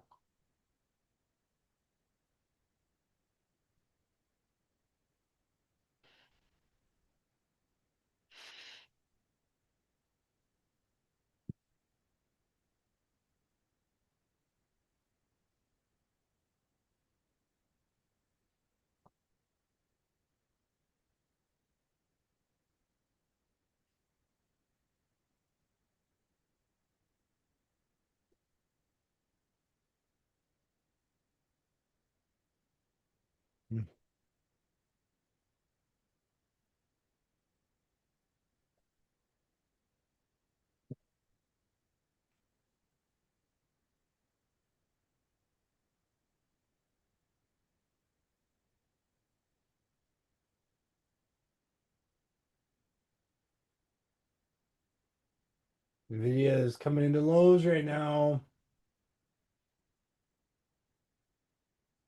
129, 192.29. Just took it out briefly.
No, no, I'm not talking much. I'm in like observe mode.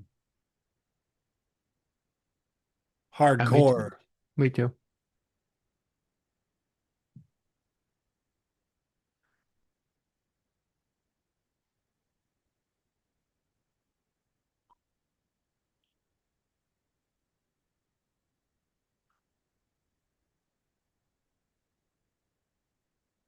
The 20 minutes at 6:11:60.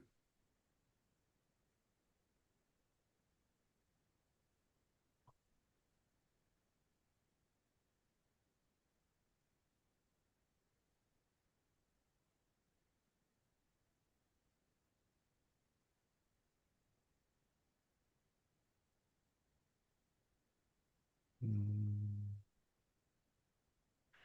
What else is in like Netflix wicked up at those lows.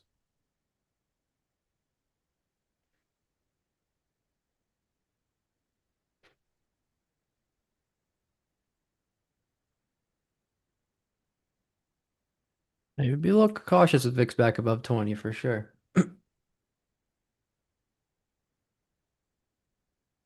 PARR.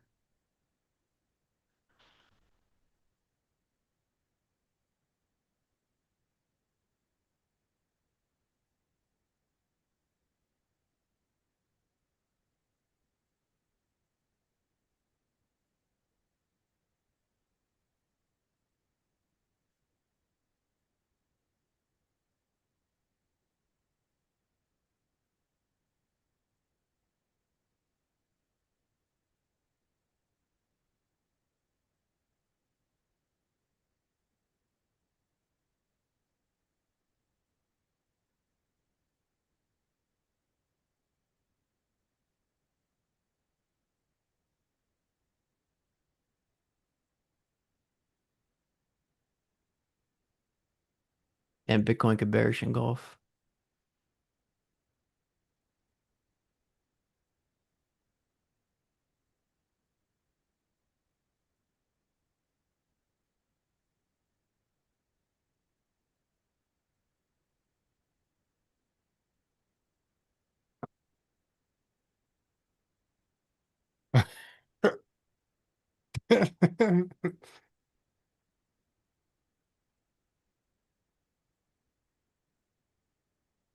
Did Gavin post this stupid thing? I wonder. Every time UVXY reverse splits, he always posts UVXY is gonna hit, you know, $60 this week.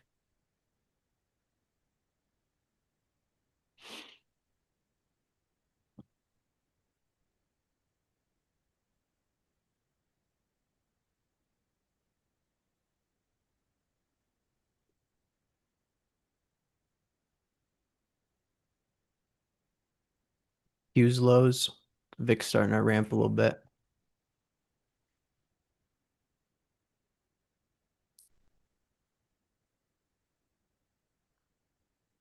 Zoxel coming into low a day.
Mhm.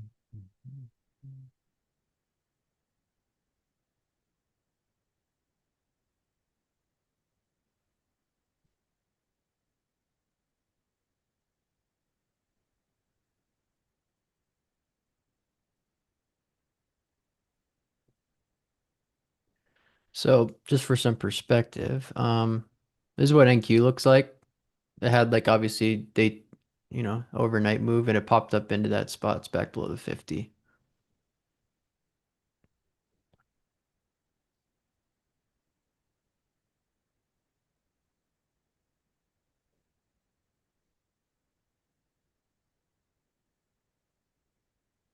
Hmm.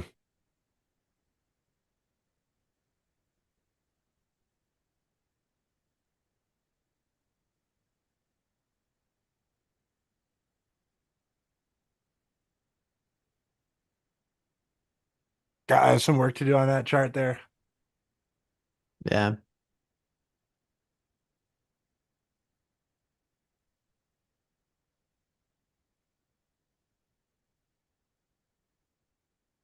I do like that look on Boyle, Jim Jones.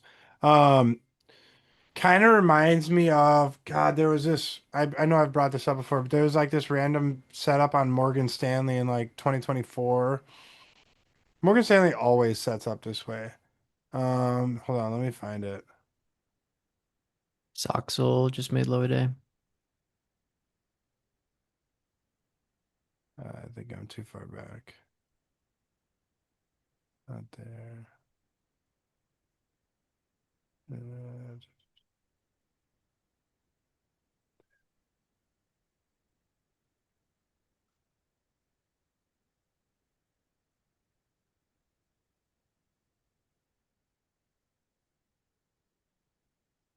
no, it's not Morgan Stanley.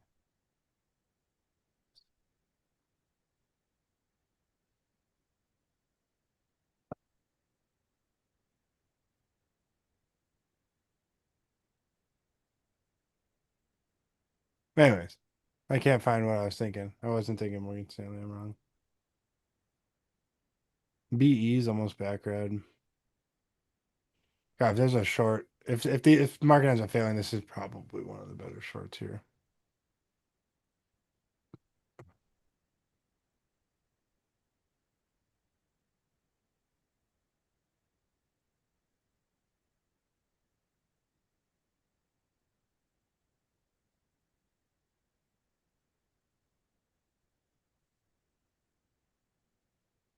Q's almost back into the 50 day. VIX at 21.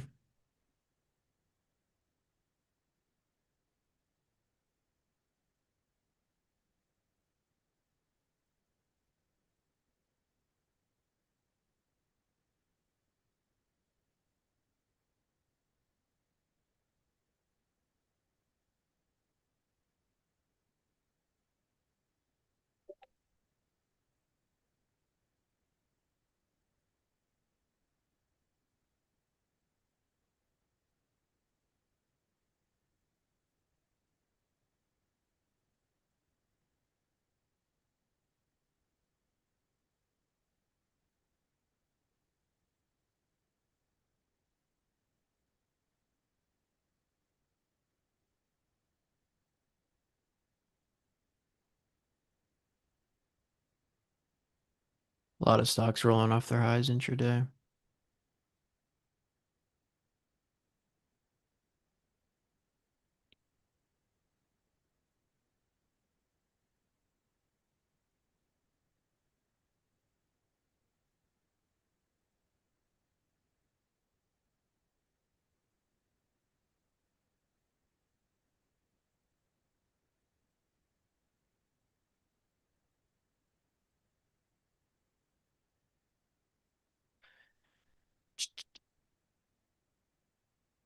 We got 11 a.m. Advanced decline at lows.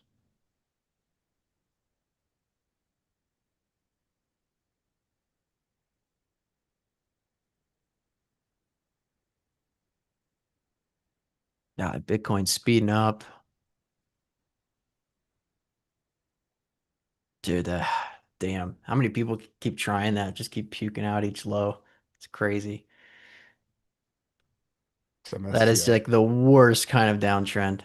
You know what I mean? It's just like green to red, green to red, green to red. 1 day hold, green to red.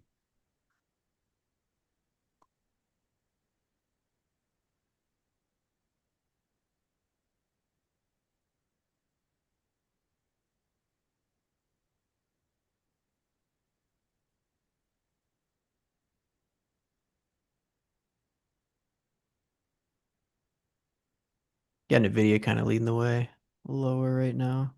Yeah, I really don't like that. Pulling back into the MAs on the daily.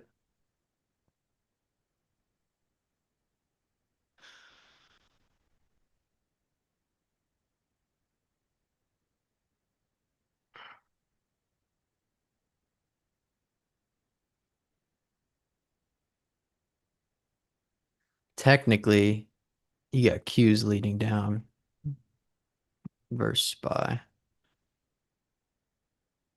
which, like we said, is I guess not what you want to see. Not at all. Do you want to see the Nasdaq lead higher?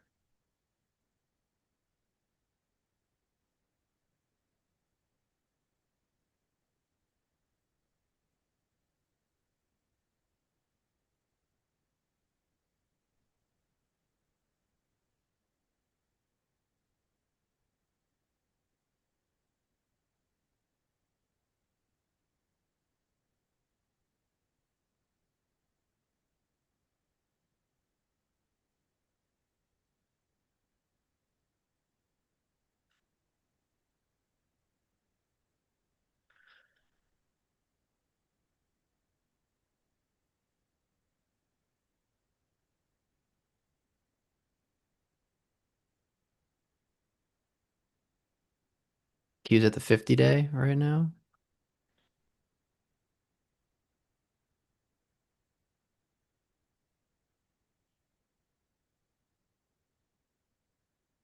God, dude, soon IBIS can be where it was at that post-election move. That's crazy.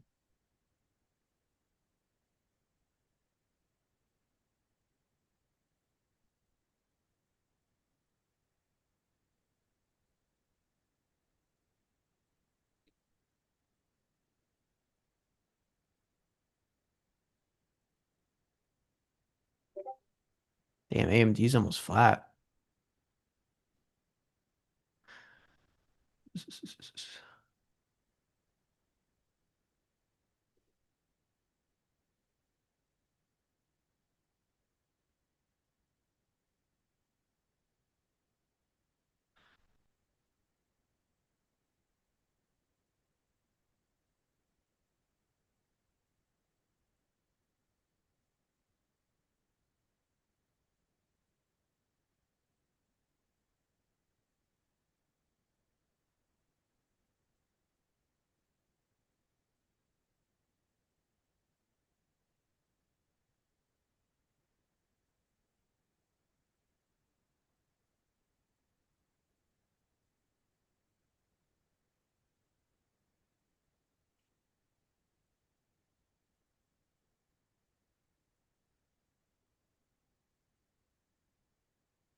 It's snugged just below the 90 MA on the daily on the Qs right now.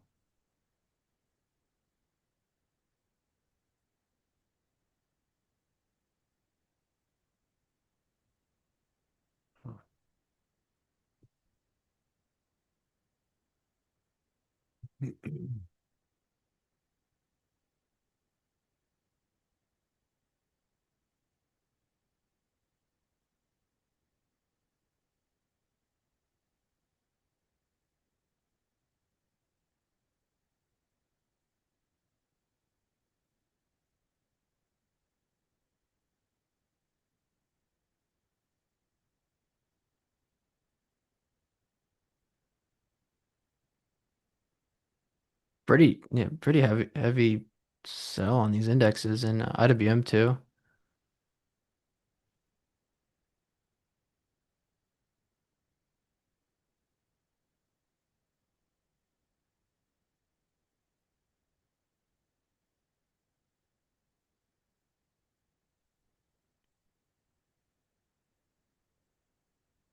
Hmm.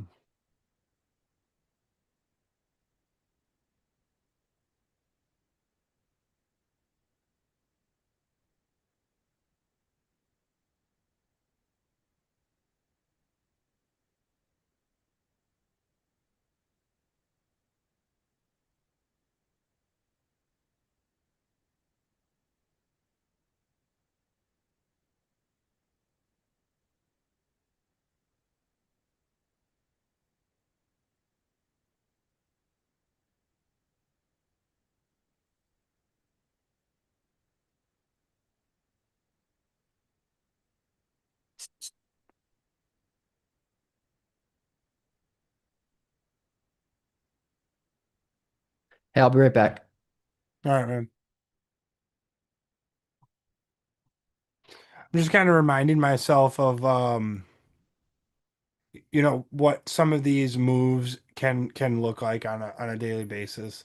For example, back here in 2023, there's that big gap up over the 50-day, quickly rejected, and then next day undercut, went on a 6% rally, built out this nice higher low flag, completely broke down out of that back into the lows.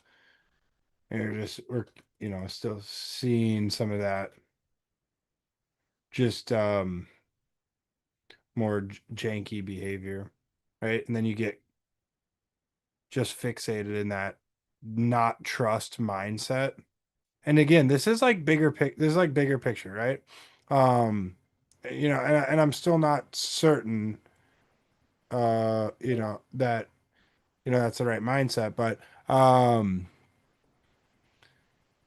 you get in that not trust mindset, and then all of a sudden you get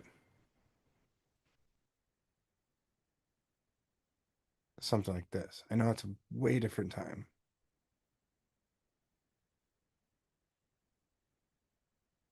This does not look good right now. You got oops reversal on MBIS off 100 and the 20 May exactly. Wow, Nvidia is really selling. Damn. Yeah, that's You don't like see that lower wick and then continue right lower. That's like aggressive selling, at least intraday.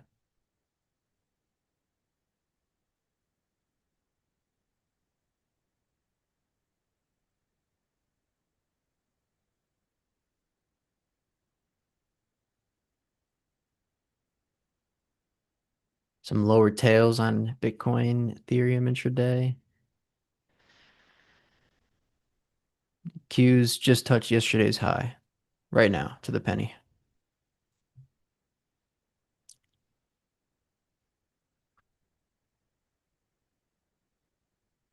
Yeah, that's quite the bounce in the VIX. I was not expecting that today. I was really wanted to see if this was gonna like just kind of stay below 20 today.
I'm actually curious. I want to look at the, hold on.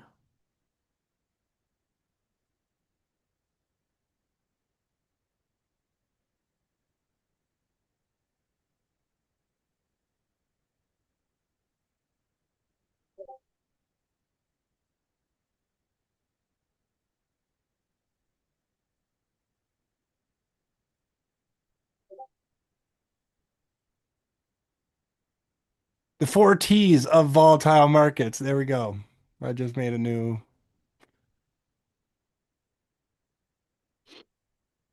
I just made a new thing. There you go. Just posted it on my channel. Tug, track, tug, trap, trick, and tempt, and dodge.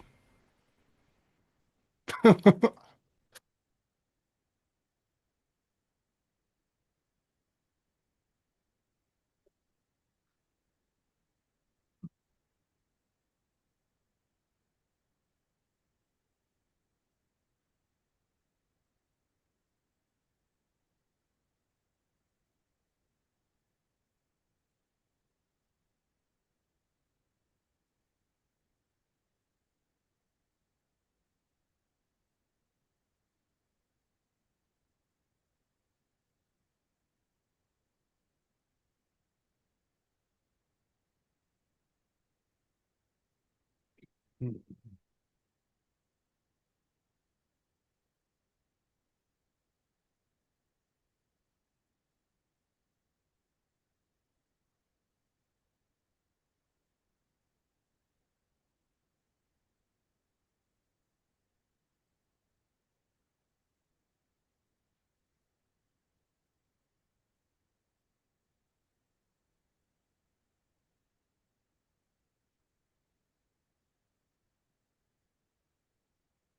MSTR 178.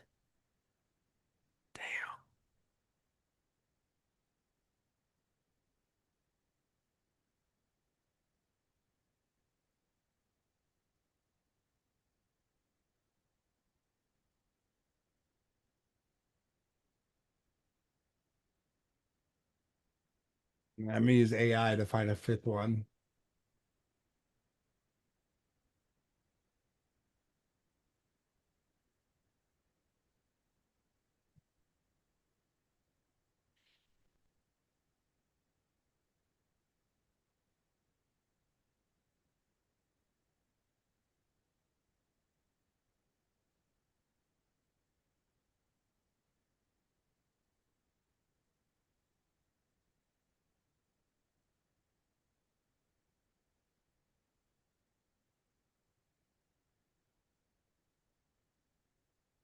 This is kind of exciting, I'm not gonna lie.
So far, as of 11:22, um, we've gotten a video doing essentially exactly what you did not want to see.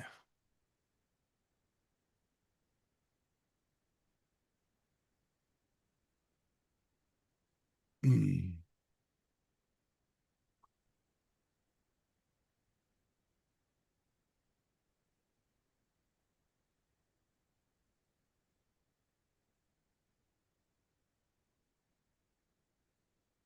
Institutional investors dumped $800 million of stock last week, bringing the 4-week average to 700 million. Retail investors also turned into sellers, cutting exposure by 400 million, with the 4-week exposure nearing negative territory.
Oh, Bitcoin briefly broke yesterday's low.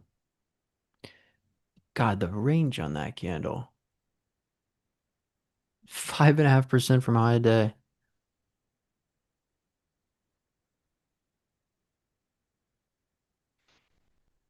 Wonder if there's like a Bitcoin VIX. Do you know of anything like that? Nope. Mm. Obviously, there's no, I mean, there's like Bitcoin futures and stuff. But, you know, it's like a VIX for the Nasdaq. I was wondering if there's anything like that for Bitcoin. I'd love to see an update from Jason Shapiro on some like COT data stuff on crypto right now. Like how positioning looks, Hmm. as far as like speculators go and stuff like that. I'd be really interested.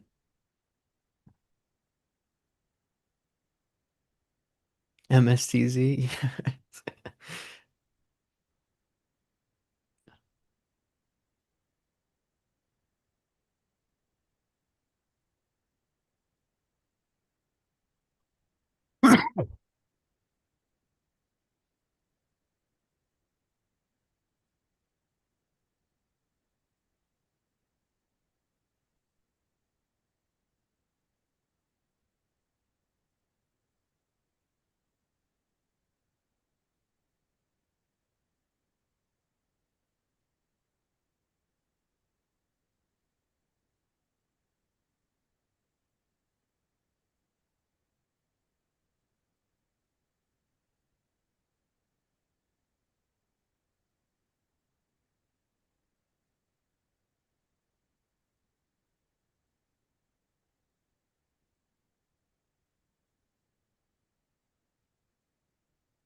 You got USO selling off oil.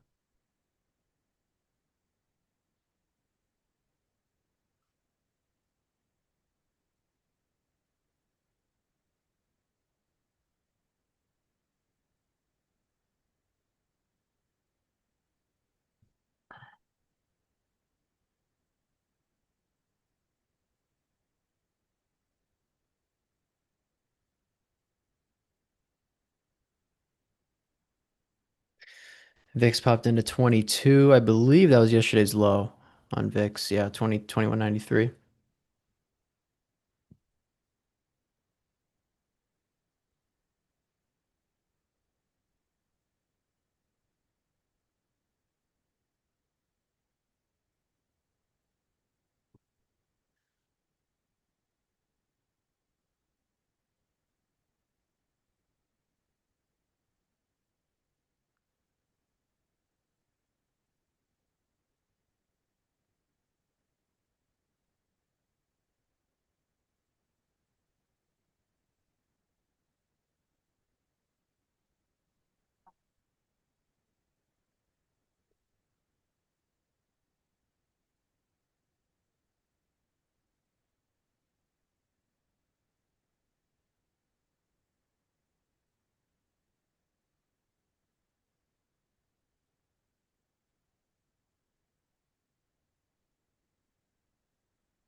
What's up, Pat? What's up, Blake? All right. Good old Pat.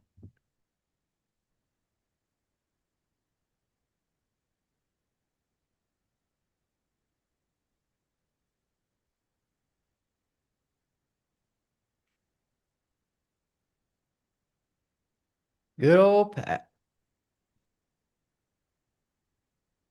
Patrick G. Viper.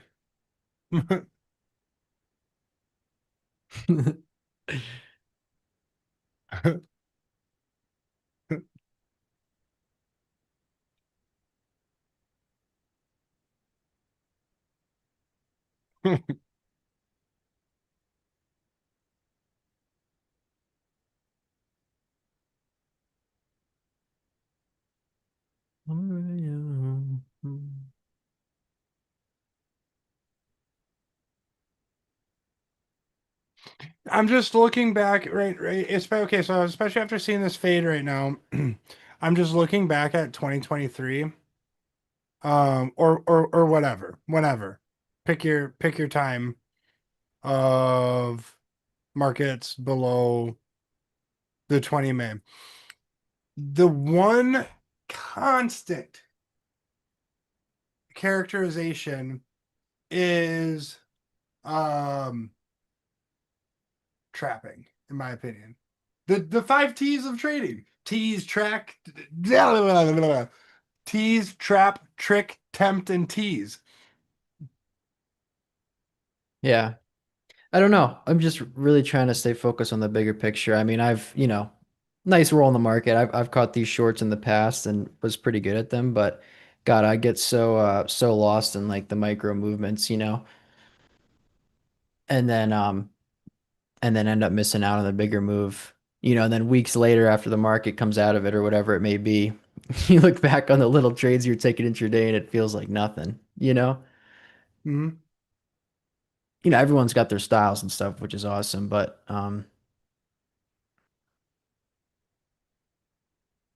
SY, so young, the Chinese ticker. Oh, shit yourself. Never mind.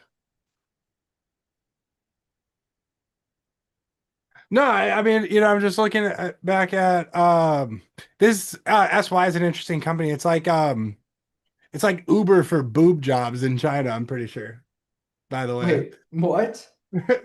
Um What?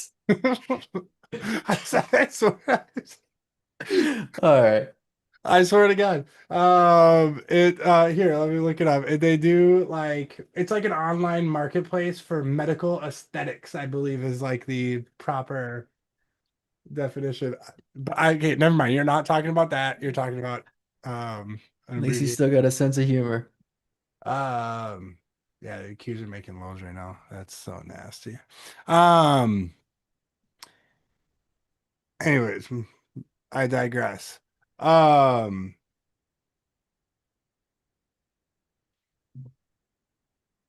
again, so this is really gross, by the way, guys. Like, don't like this. Um, Second, I go back to, whatever period of volatility, and the common theme is tease, trap, trick, tempt, and tease. Um, looking here, April 2024. Did you see that graphic I sent from the 23 correction? Go back to that. Like for anyone, can you go back to that on your screen? Yes. Like for anyone who wasn't trading during this time, this was absolutely horrible. So the worst part was is that the first leg of like the July August pullback was so slow. Like it almost felt like the market was falling in slow motion. Like just zoom in on that first wave down. It was like red day and then a gap up and close green and then an inside bar and then down again and then bearish engulf and then bullish engulf. It was like just so tough. And then we finally started bottoming out and we rallied for like 4 days and gapped up on Nvidia's earnings. And now pull up Nvidia on your screen was gapping to all-time highs on earnings. You can just put it on the Q screen on the left. It's fine because it will show the same period. Nope. We're getting them side by side. Right there, that green bar at the high. So Nvidia gapped up to new all-time highs and Qs were getting above the 50-day. And I felt like maybe there was a chance. And then we faded the whole move when Nvidia gapped up on earnings that day and bearish engulfed. So like kind of like what's happening today. Hmm. Um, and then it really felt like shit was like it was shit was about to go down. I mean, bearish engulfed on Nvidia's earnings, rejected the 50-day. And then the next day we break that day's low. I remember that day being like, oh man, like we're going to 350 and visiting the 200 day. And then we closed green and just ripped back to new highs. Could you imagine trading through that? How terrible it was? Hmm. Like trying to get a I read on what's remember. going to happen. And I remember I shorted the gap up like once we came back below the 50 day on the Nvidia's earnings day. And Yep. then I tried to short the next day. I was just all over the place, dude. And it that price action and sentiment and just Everything was already bad enough, and the fact that I was trading too much just made it 10 times worse. And then And we then like look had at this. the Yeah, go ahead. sorry, and then afterwards you look at this right here, and it's like, ooh, damn, we're about to go, and then you get a little undercut, fill the gap, and recover, and it's like, okay, like we're back, kind of thing. Boom, right back below. Dude, Get it was hammered. terrible. And the fact, like, dude, I wish I traded so much less. Dude, look at these memory stocks right now. I know they're getting really ugly. Look at like STX and SNDK. SMH has gone red on the day. Yeah. Soxel green to red. Damn, dude.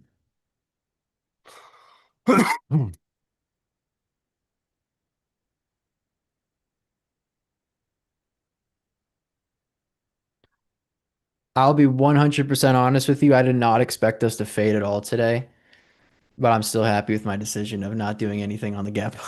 hmm But I was completely wrong. I did think this was going to hold today. 100%. Like, that was my thoughts.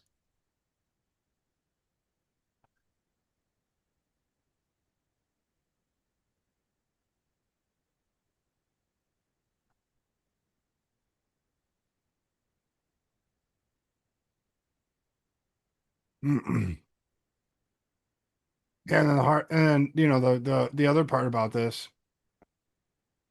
is that, then you're kind of convinced you got 50 SMA curling down, you've done this, and then all of a sudden, this happens, and then that, and then that, then that, then that.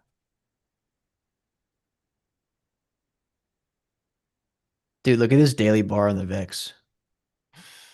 That is huge. Like, pull it up on your screen. That is a huge bar. It's like a candlelight buy. I was gonna say it looks like it looks like your setup. Looks like a fucking ghost signal.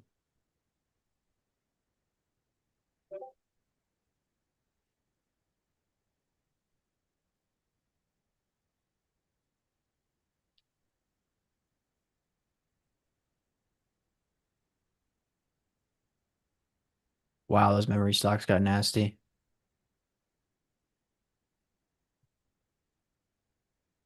Advanced decline down 1,000 points off the highs.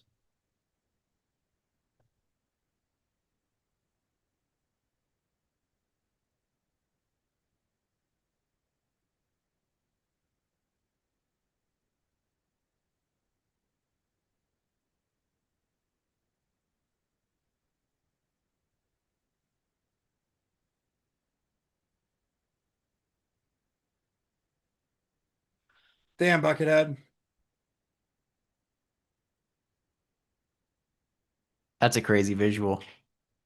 So what are we looking at? The yellow, what's the market? The green dotted line?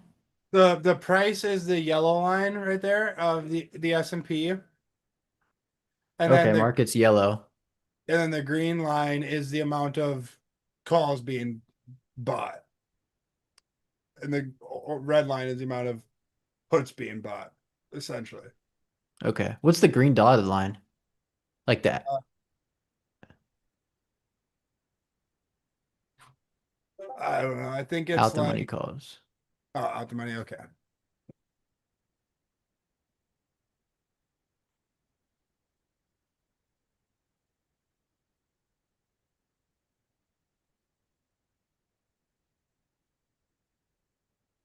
Nvidia is about to fill the gap.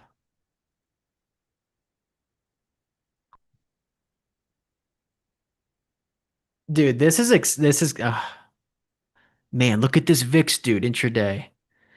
This is I'm wondering if That is a spike. is this gonna just explode? That would make things pretty easy.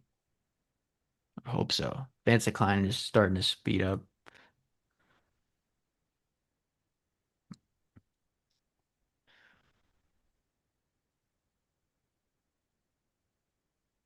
Dude, Buckethead, that really is. I really do like.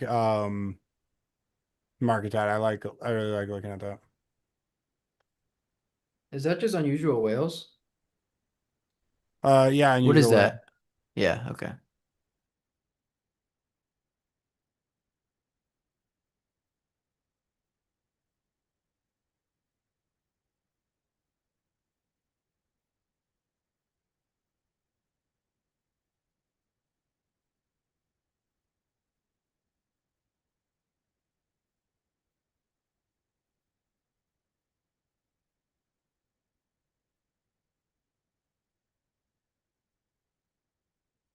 20 week.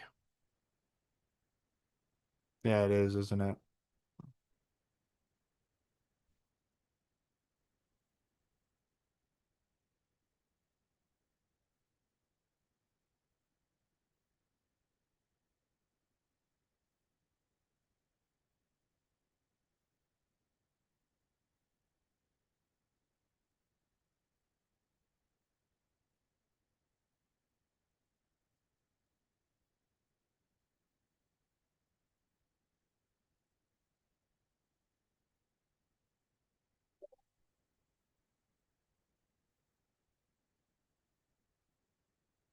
Ooh, ooh.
There's acting like a wide range basin break right now in the cues. I mean, or is it? I mean, I suppose, or is this the EMA like crossback wedge drop crossback right here?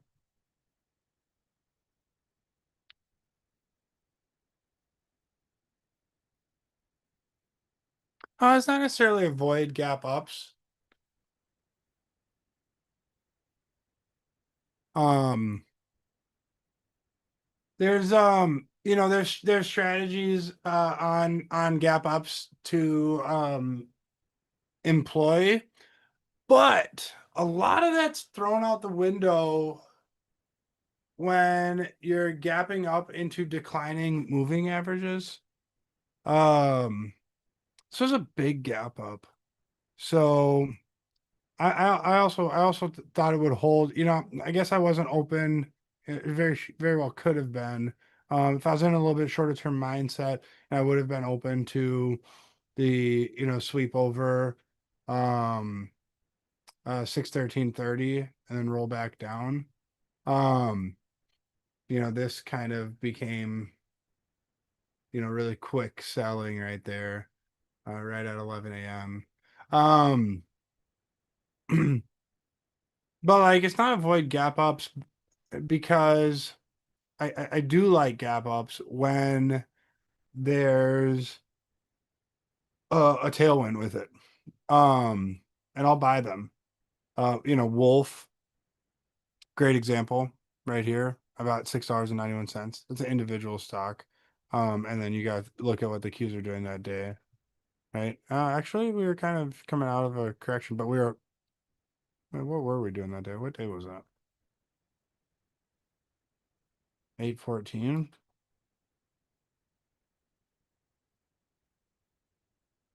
Yeah, okay, we're just like above all the moving averages. Technically speaking, if you know, if we don't come test Tuesday's lows again, like this could be between an extension and a wedge pop. That is a big candle today, and the reason, I mean, there's a reason why Kel says, he doesn't like to trade. Like he sells the extension he said into the 20 MA, he sells it into, which is what the high of the day today. And then, I mean, dude, you saw um like the sell off on Nvidia earnings that we went over from 23, and then we didn't go lower the next day, higher load, and like came back up. Still in play. I mean, it's hard to see with how nasty the intraday action is, but I'd be curious to see where we close today. QQQ is just my ride.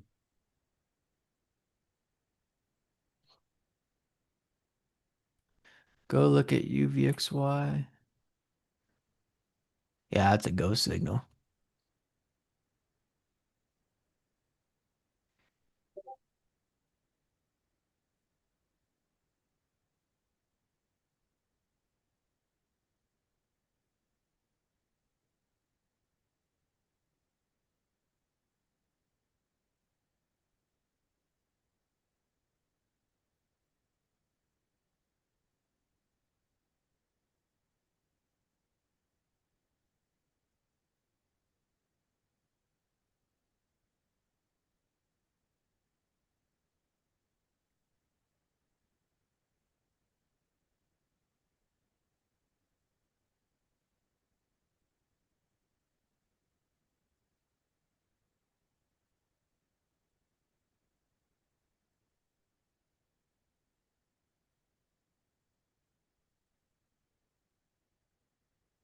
A Vic screen.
Hmm.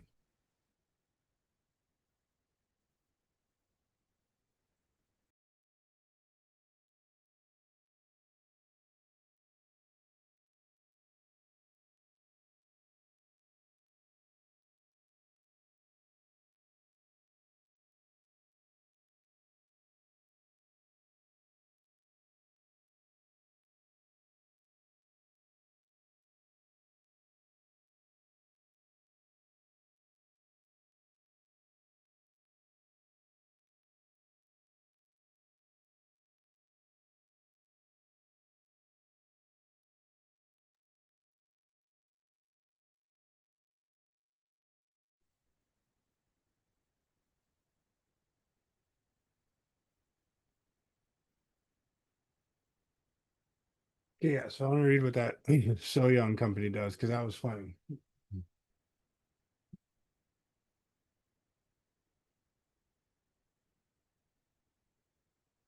Hmm.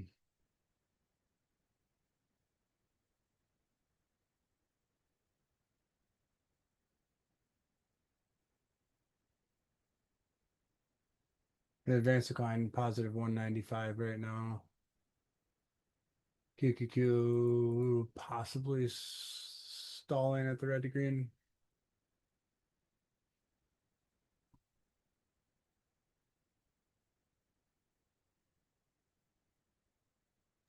Hello, Apex Friday tomorrow.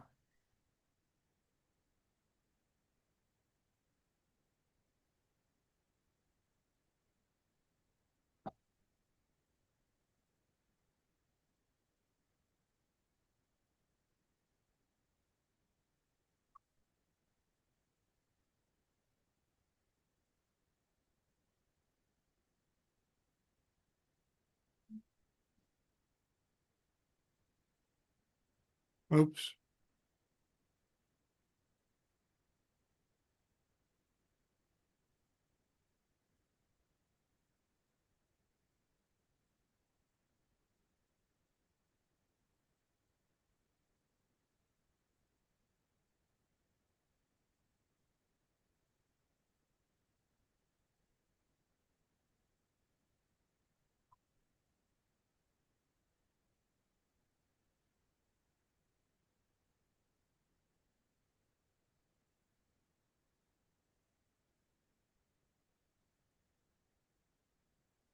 You see how the not health. I can't even say that.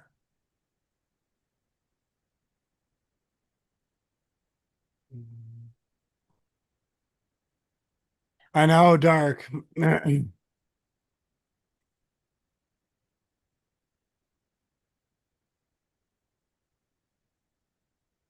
That's wild. That 618 spot.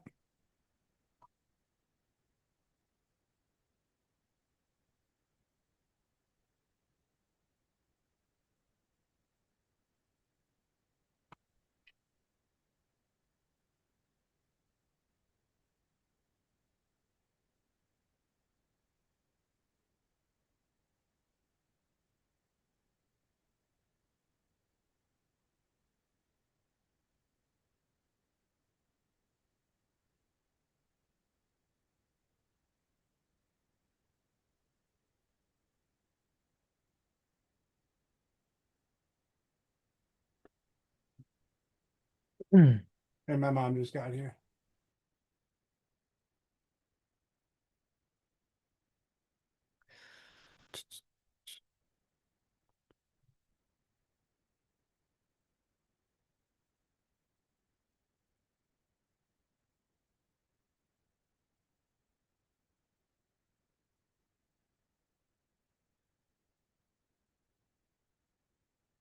We got the NAAIM exposure index, and it barely went down at all.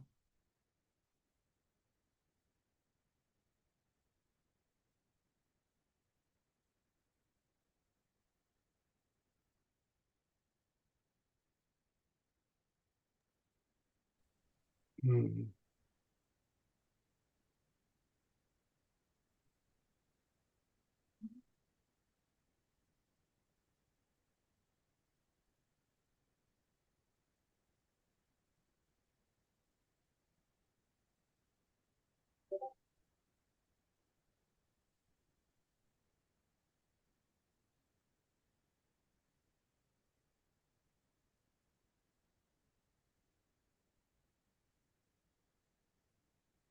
Hmm. We got the the market health sheet I track. Hmm. And you got the 10-day it keeps like a trailing 10-day average of the VIX Hmm. and the put call ratio. And the 10-day average on VIX is hitting 20. How long have you? What's your history on that? Um 10-day average VIX peaked at 38 on April 14th this year. Mm, 38. And then it slowly climbed its way out back under 20 by May 20th as we got out of the correction and has not gotten over 20 since. yeah.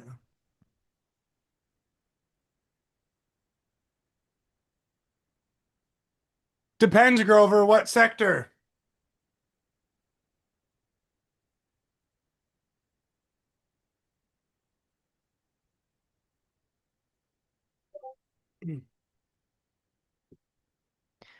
God, dude, this is feeling the same as 227 now.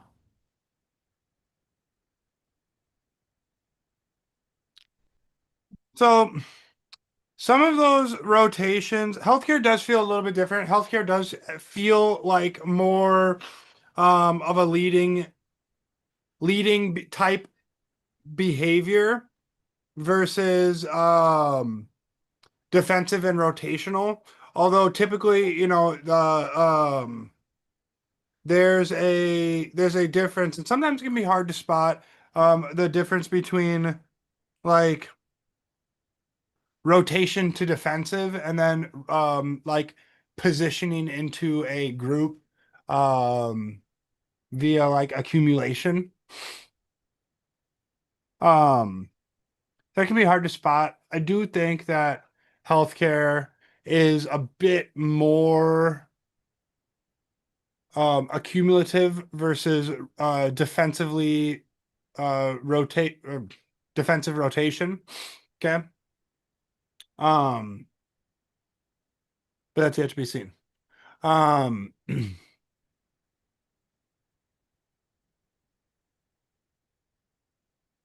so not necessarily. For example,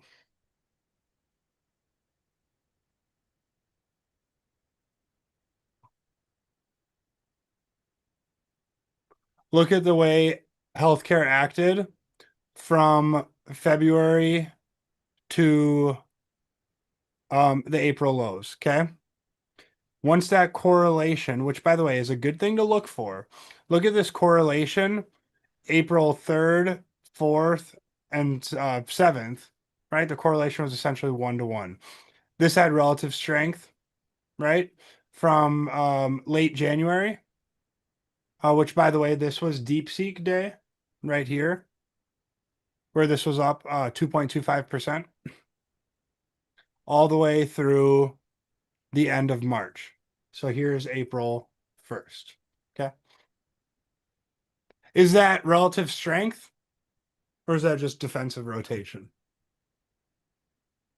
That's the question with some of these low beta historic or typically defensive areas of the market. And generally why they deserve less attention. With that being said, there are some angles of this group that have a bit more of leading qualities. Does that make sense?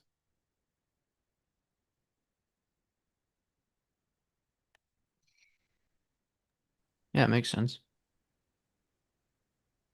VIX engulfed yesterday's candle. It's one of the most insane VIX candles I think I've ever seen. That Qs are a few penny or a few bucks away from engulfing.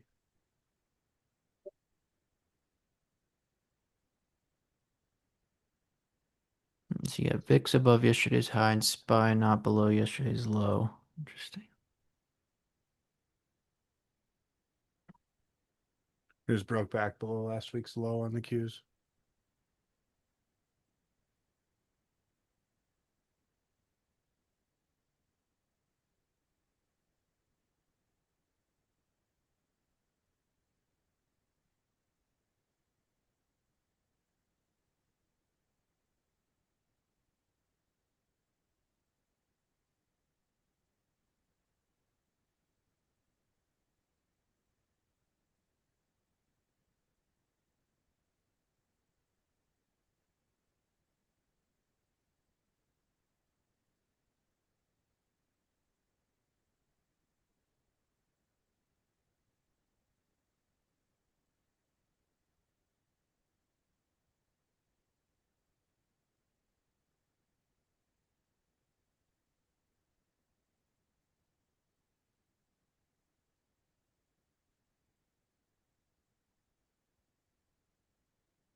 This could get a little slippery.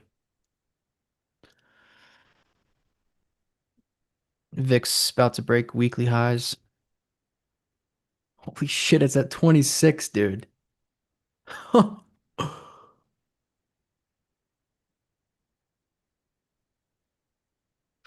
That's a crazy VIX move. What's the UVXY intraday move? 20%.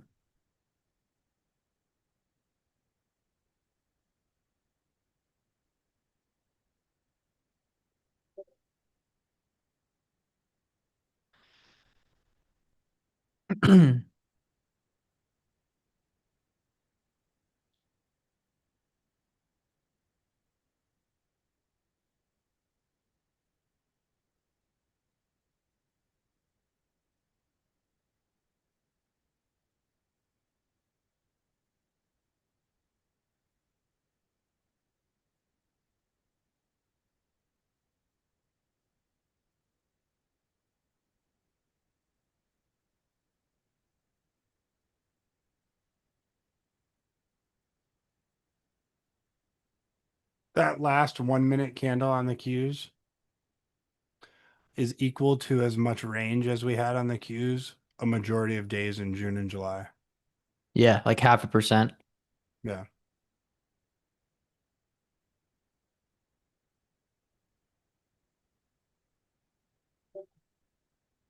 The last 1 minute candle on the QQQ is equal to as is equal to as much range as we had on a majority of days in June and July.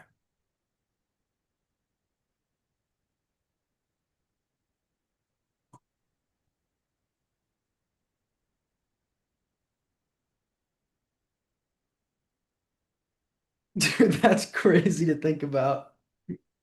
What? That is crazy. Yeah, because what? I mean that can on the Qs was like $3. I mean, there was days we had less than $3 in range. Yeah.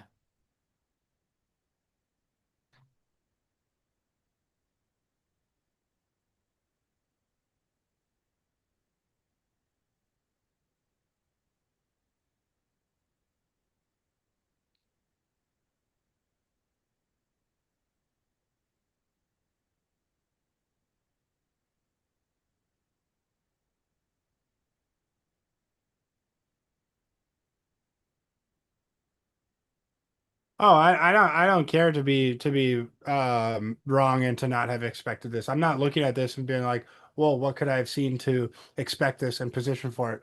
Because again, for, for me, I'm just speaking on my own. Um, I go back to right here, right?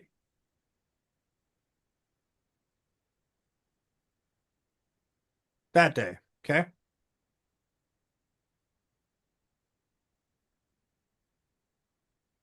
I'd rather wait for this and try to hit them.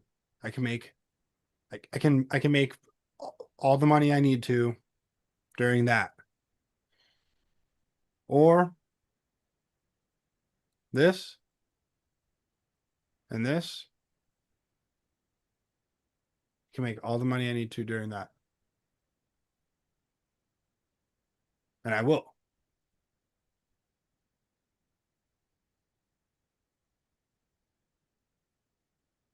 always. And that's all I care about.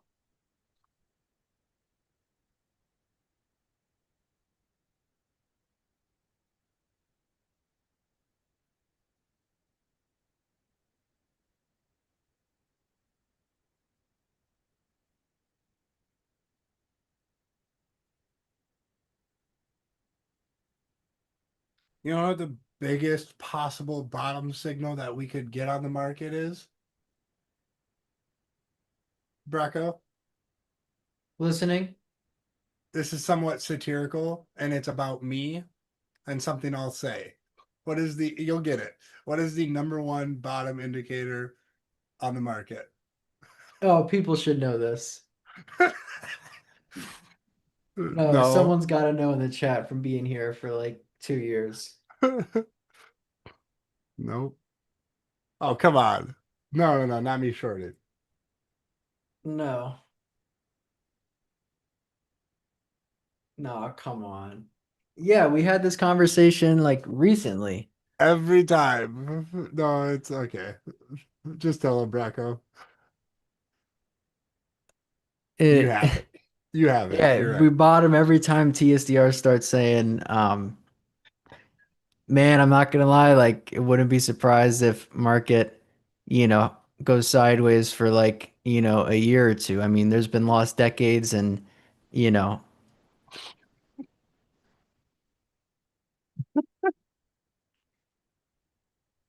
we could, go nowhere for like 6 to 9 months. He always says that literally the day the market bottoms. So keep an eye out for that. Or like right before the capitulation. Like, back here. I think I said that like, early April when we were at like 460. Like right Yeah, around he'll there. say to like go back and study like 2018 and 2019. Well, that just casually crossed my mind. Maybe we are close then if you're thinking about it. Nah.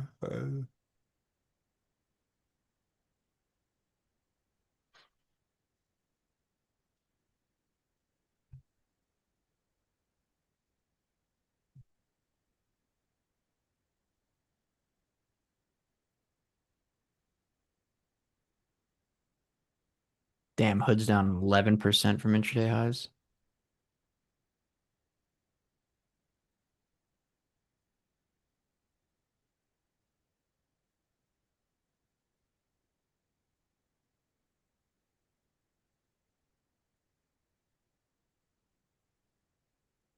Oh, I got a lot of notes to take today.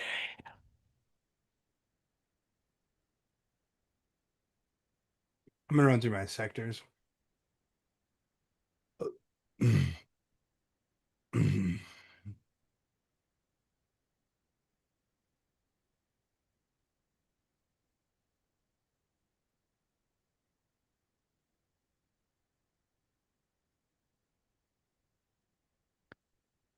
Nvidia, new lows, SPY, new lows, Q's, new lows.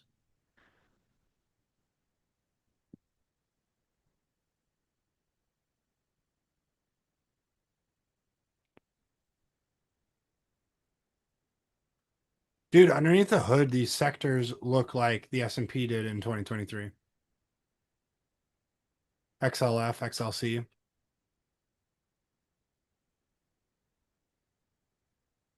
You say XLF? Hmm. What about XLF looks like you say S&P in 23, like the summer 23, Yeah, before the correction? the fall. Just in terms of Oh, like, oh, oh, yeah, yeah, yeah, yeah, yeah, I get what you mean. you know what keeps crossing my mind, Bracco, is um this fucking gold blow off.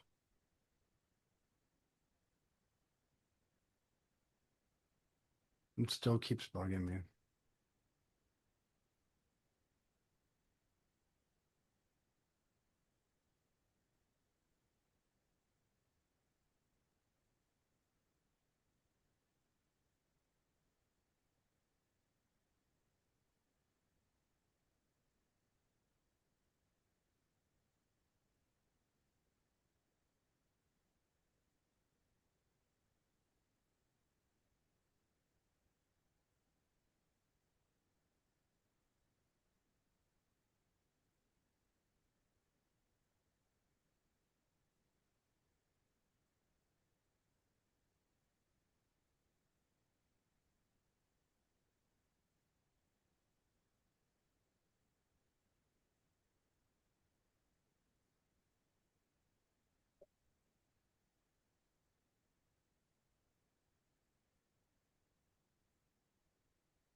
You got to think everyone's eyeing the 1010 lows on the market.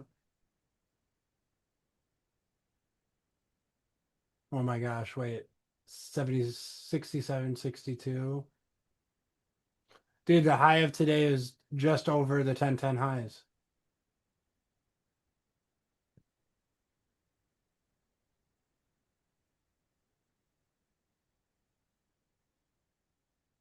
Yeah, if Qs get one more leg here, we're gonna engulf the entire week of price action this week so far. And Q's about to engulf.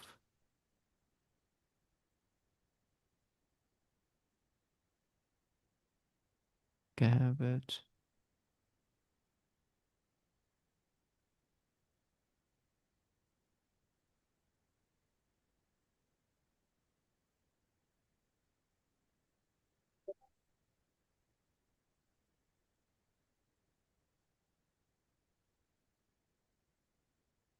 What company is going to try to put out a PR to save their stock price today?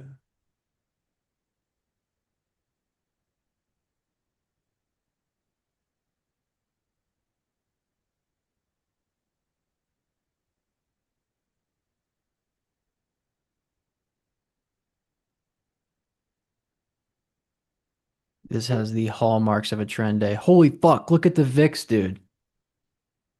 27. Holy shit, dude. We can get like a volatility event like tomorrow. Like no joke. 27.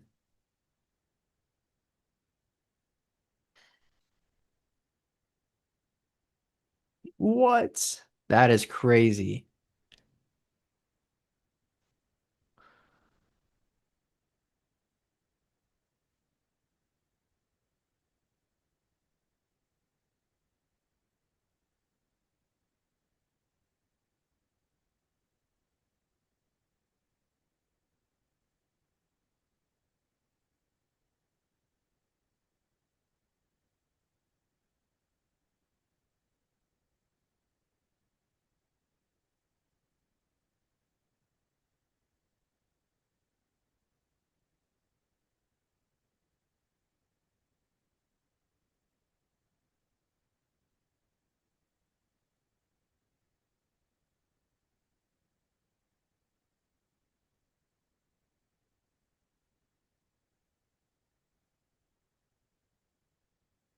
My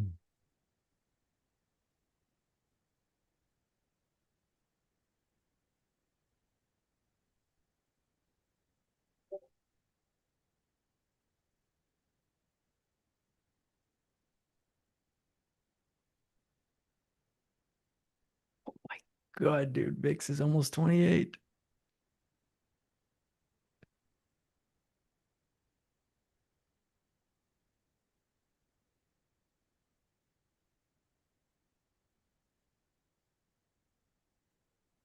Dude, when is the last time VIX made a 50% intraday move after a 18% gap down on the day?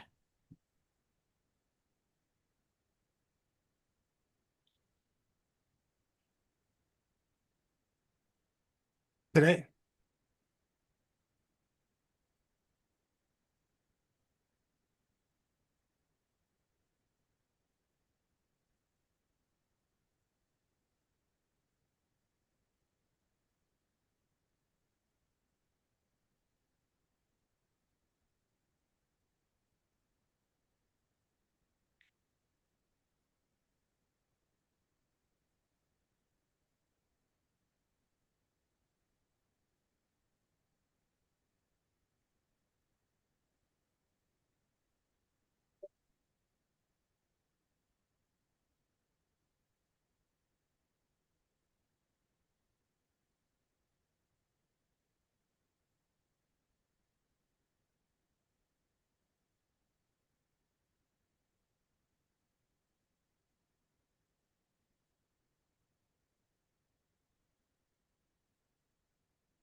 Oh, this is gnarly, man.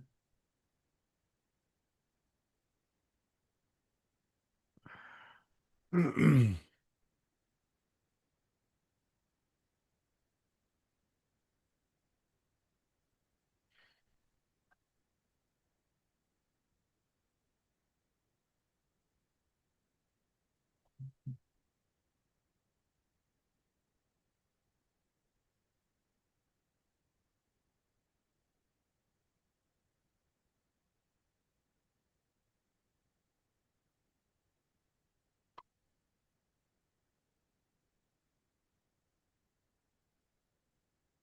Dude, it's only noon. only 11:15. Exactly. And this has the hallmarks of a trend day right now.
Oh yeah, this is indiscriminate, essentially. This feels like 10-10. Mm-hmm. Yeah, it definitely does. So we have the advanced decline negative 460. Yeah, this might be one of the biggest Vince decline fades I've seen in a while, besides, April. VIX pushing through 28. Mm-mm.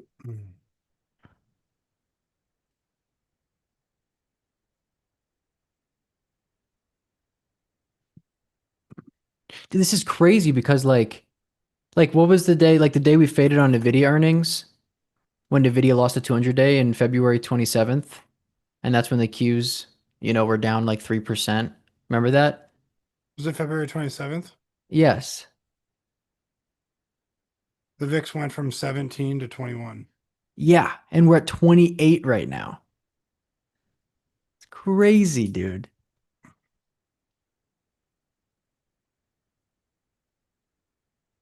That is crazy to me, actually.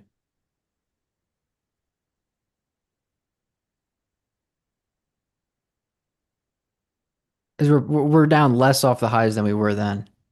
And it was way more steep and quick then as well. Mm-mm. I mean, it was 8% in in 7 days. That's wild.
Man, you'd say Shapiro would call this a classic news failure today, huh? Hmm.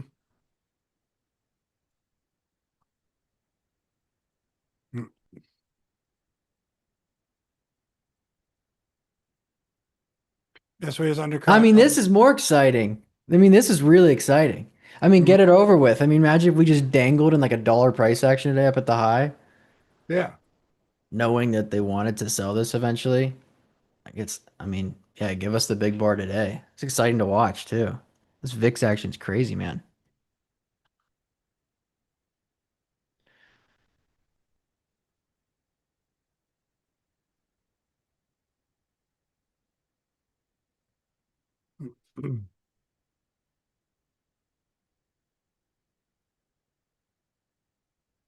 This came within about $1 of the 410 or 1010 lows. Again, this candle, 5 minute candle on the S&P is equal to as much range as we had throughout the majority of days in June and July.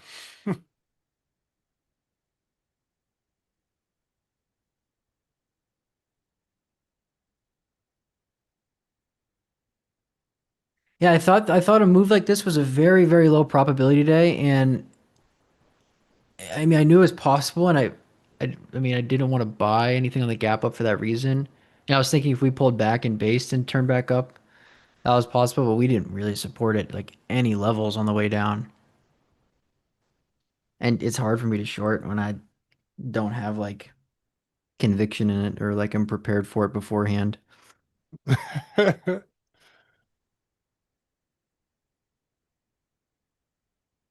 Like when I shorted Nvidia on February I should 27th. also sorry to interrupt. I'll say Yeah, this go ahead. should have been th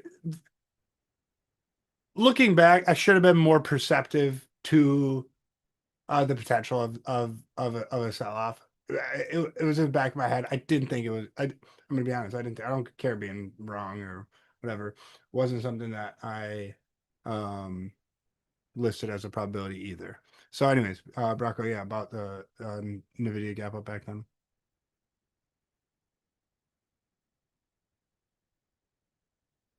Sorry to interrupt. My bad. I don't want to talk anymore. I prefer listening to you talk than listening to me talk.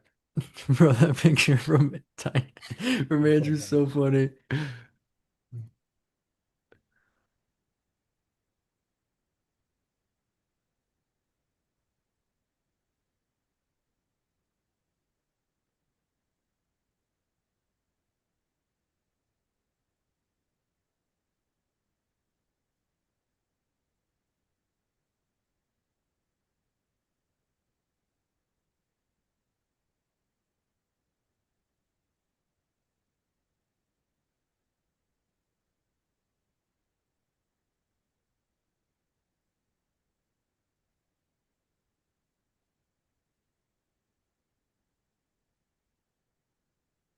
Right? Is a bear's launch pad, right? Yeah, it was a bearish launch pad.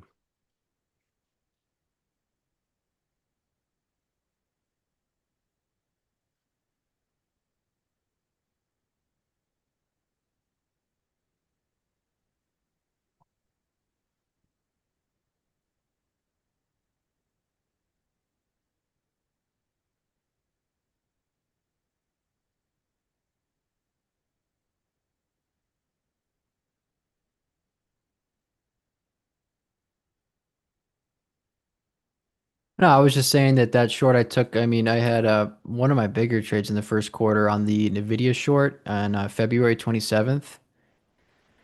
To me, that was like as 5 star as like a short setup could possibly ever get. Like clear stage three top. We had the deep seek, we retraced, Oh, then we gapped up into a declining 50-day on earnings. And then Nvidia faded 11% off high a day that day. I had a mm-hmm. massive short that day when we Yep. overshot the 50-day and broke the opening range lows. Like to me, that is a short I can like prepare all night for and be ready for and like hit with conviction because the distribution was so much longer and so much more clear at the time versus now. like today's short isn't something I was like up preparing for. So it's like hard for me to take it. I mean, I could have, but chances are I would have sold pretty damn early. But yeah, that one in February in the video was like model book perfection. Dude, intraday, looking at this though,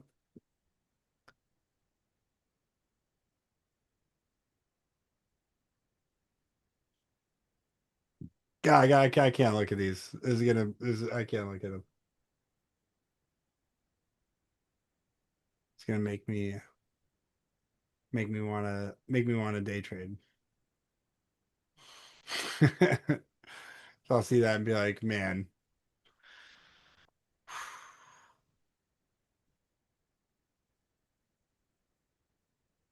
old Patty G could dust off Oh the old, shit, QQQ. Okay, so QQQ undercut Tuesday's low by like a couple cents.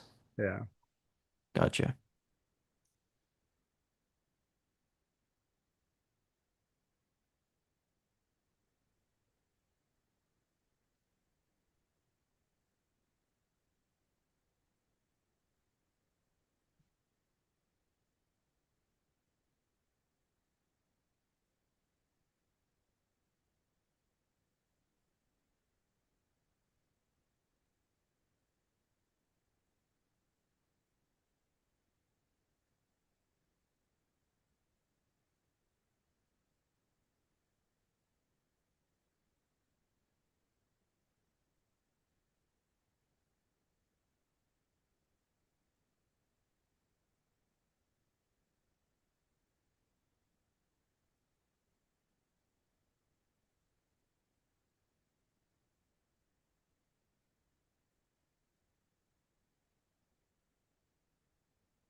This this tweet from PL, who's in the chat. He doesn't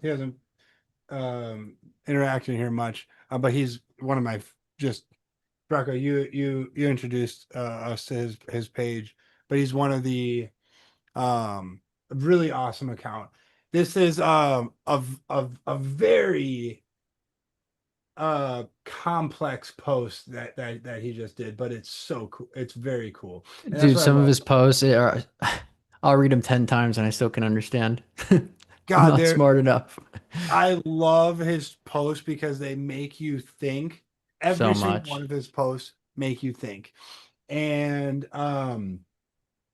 this one right here, it's a bit of a word salad, but it's very profound. Um eh, I'm just gonna read it. A new method identifies the smallest possible data set needed to solve a problem with many potential solutions. Is an MIT paper of what data enables optimal decisions and an exact characterization for linear optimization. Abstract. We study the fundamental questions of how informative a data set is for solving a given decision making task. In our setting, the dataset provides partial information about unknown parameters that influence task outcomes. Focusing on linear programs, we characterize when a dataset is sufficient to recover an optimal decision, given an uncertainty set on the cost vector. Our main contribution is a sharp geometric characterization that identifies the directions of the cost vector that matter for optimality. Relative to the task constraints and uncertainty set, we further develop a practical algorithm that, for a given task, constructs a minimal or least costly sufficient dataset. Our results reveal that small, well chosen datasets can often fully determine optimal decisions, offering a principled foundation for task aware data selection.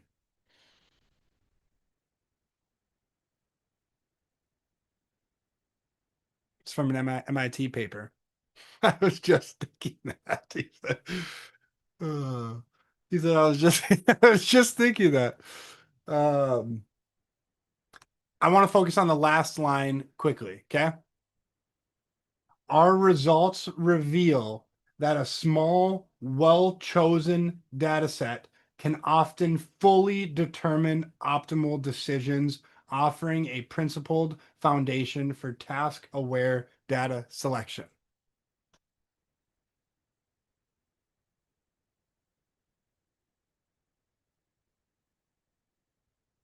Rocco, what is your response to that last statement?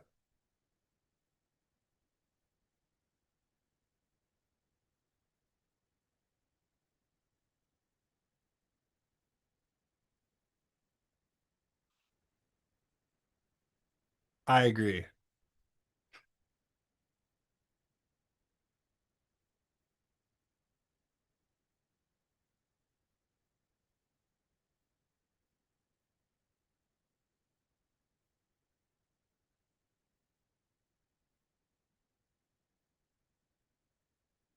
So I interpret the last line of um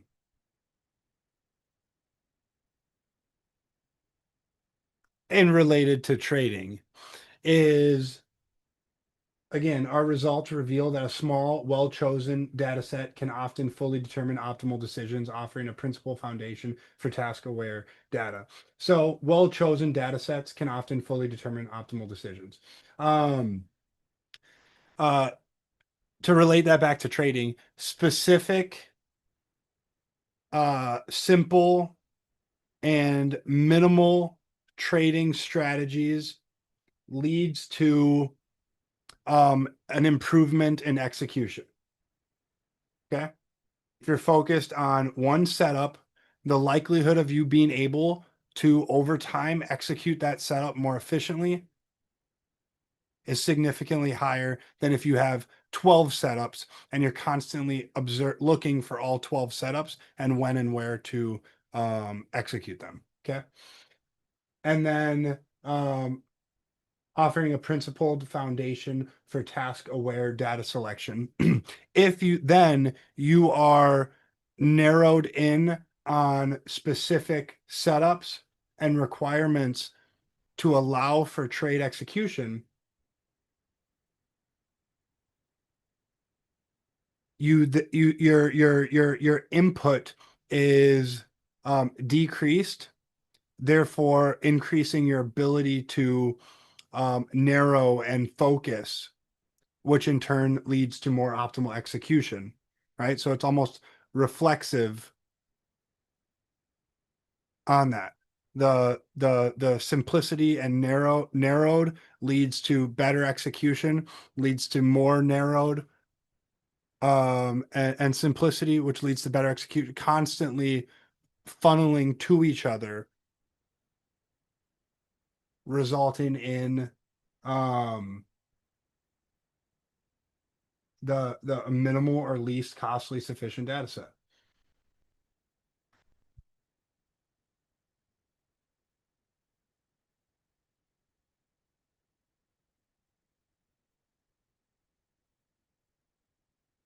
Yeah, exactly, Rocco.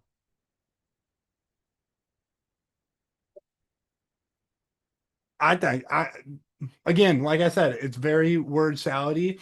Um, but again, it's an MIT paper. But I thought it was phenomenal. I'm gonna read the whole thing.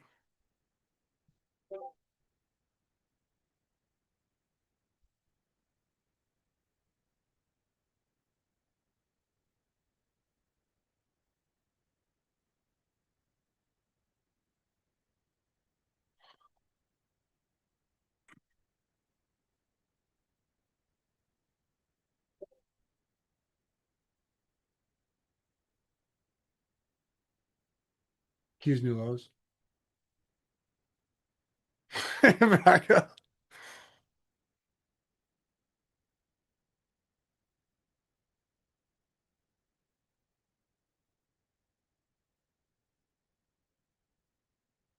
I'm gonna have to whip out my old calculus book for some of this shit.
Mic check 1 2 1 2.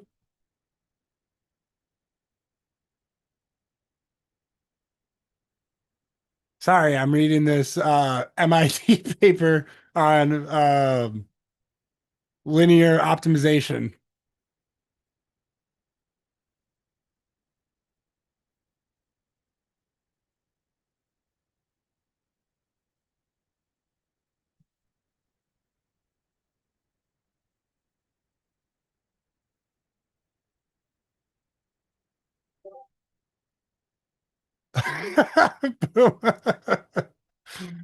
Oh, fuck, man. These cues are nasty.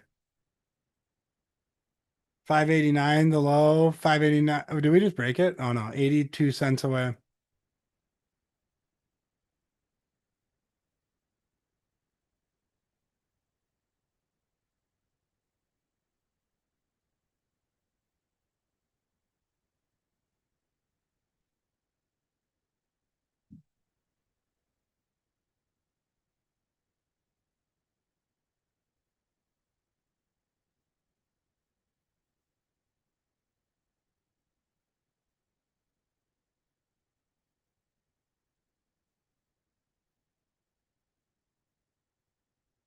Hey, mom. Oh, it's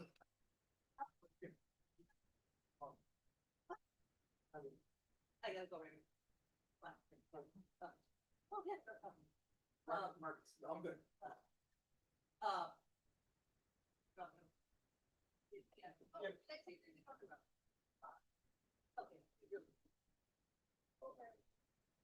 Oh, that's right.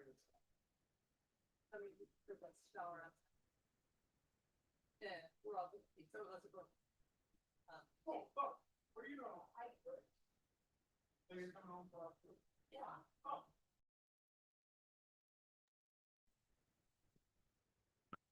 So Q's tried to break down there. VIX did not make a new high a day as Q's made new lows. We just reclaimed Tuesday's low right now. So a little failed breakdown at the low of the day. Trading a lot of volume today, guys. Lot of volume. We're at 110% of the 50-day average volume. And we got a little over 3 hours left in the session.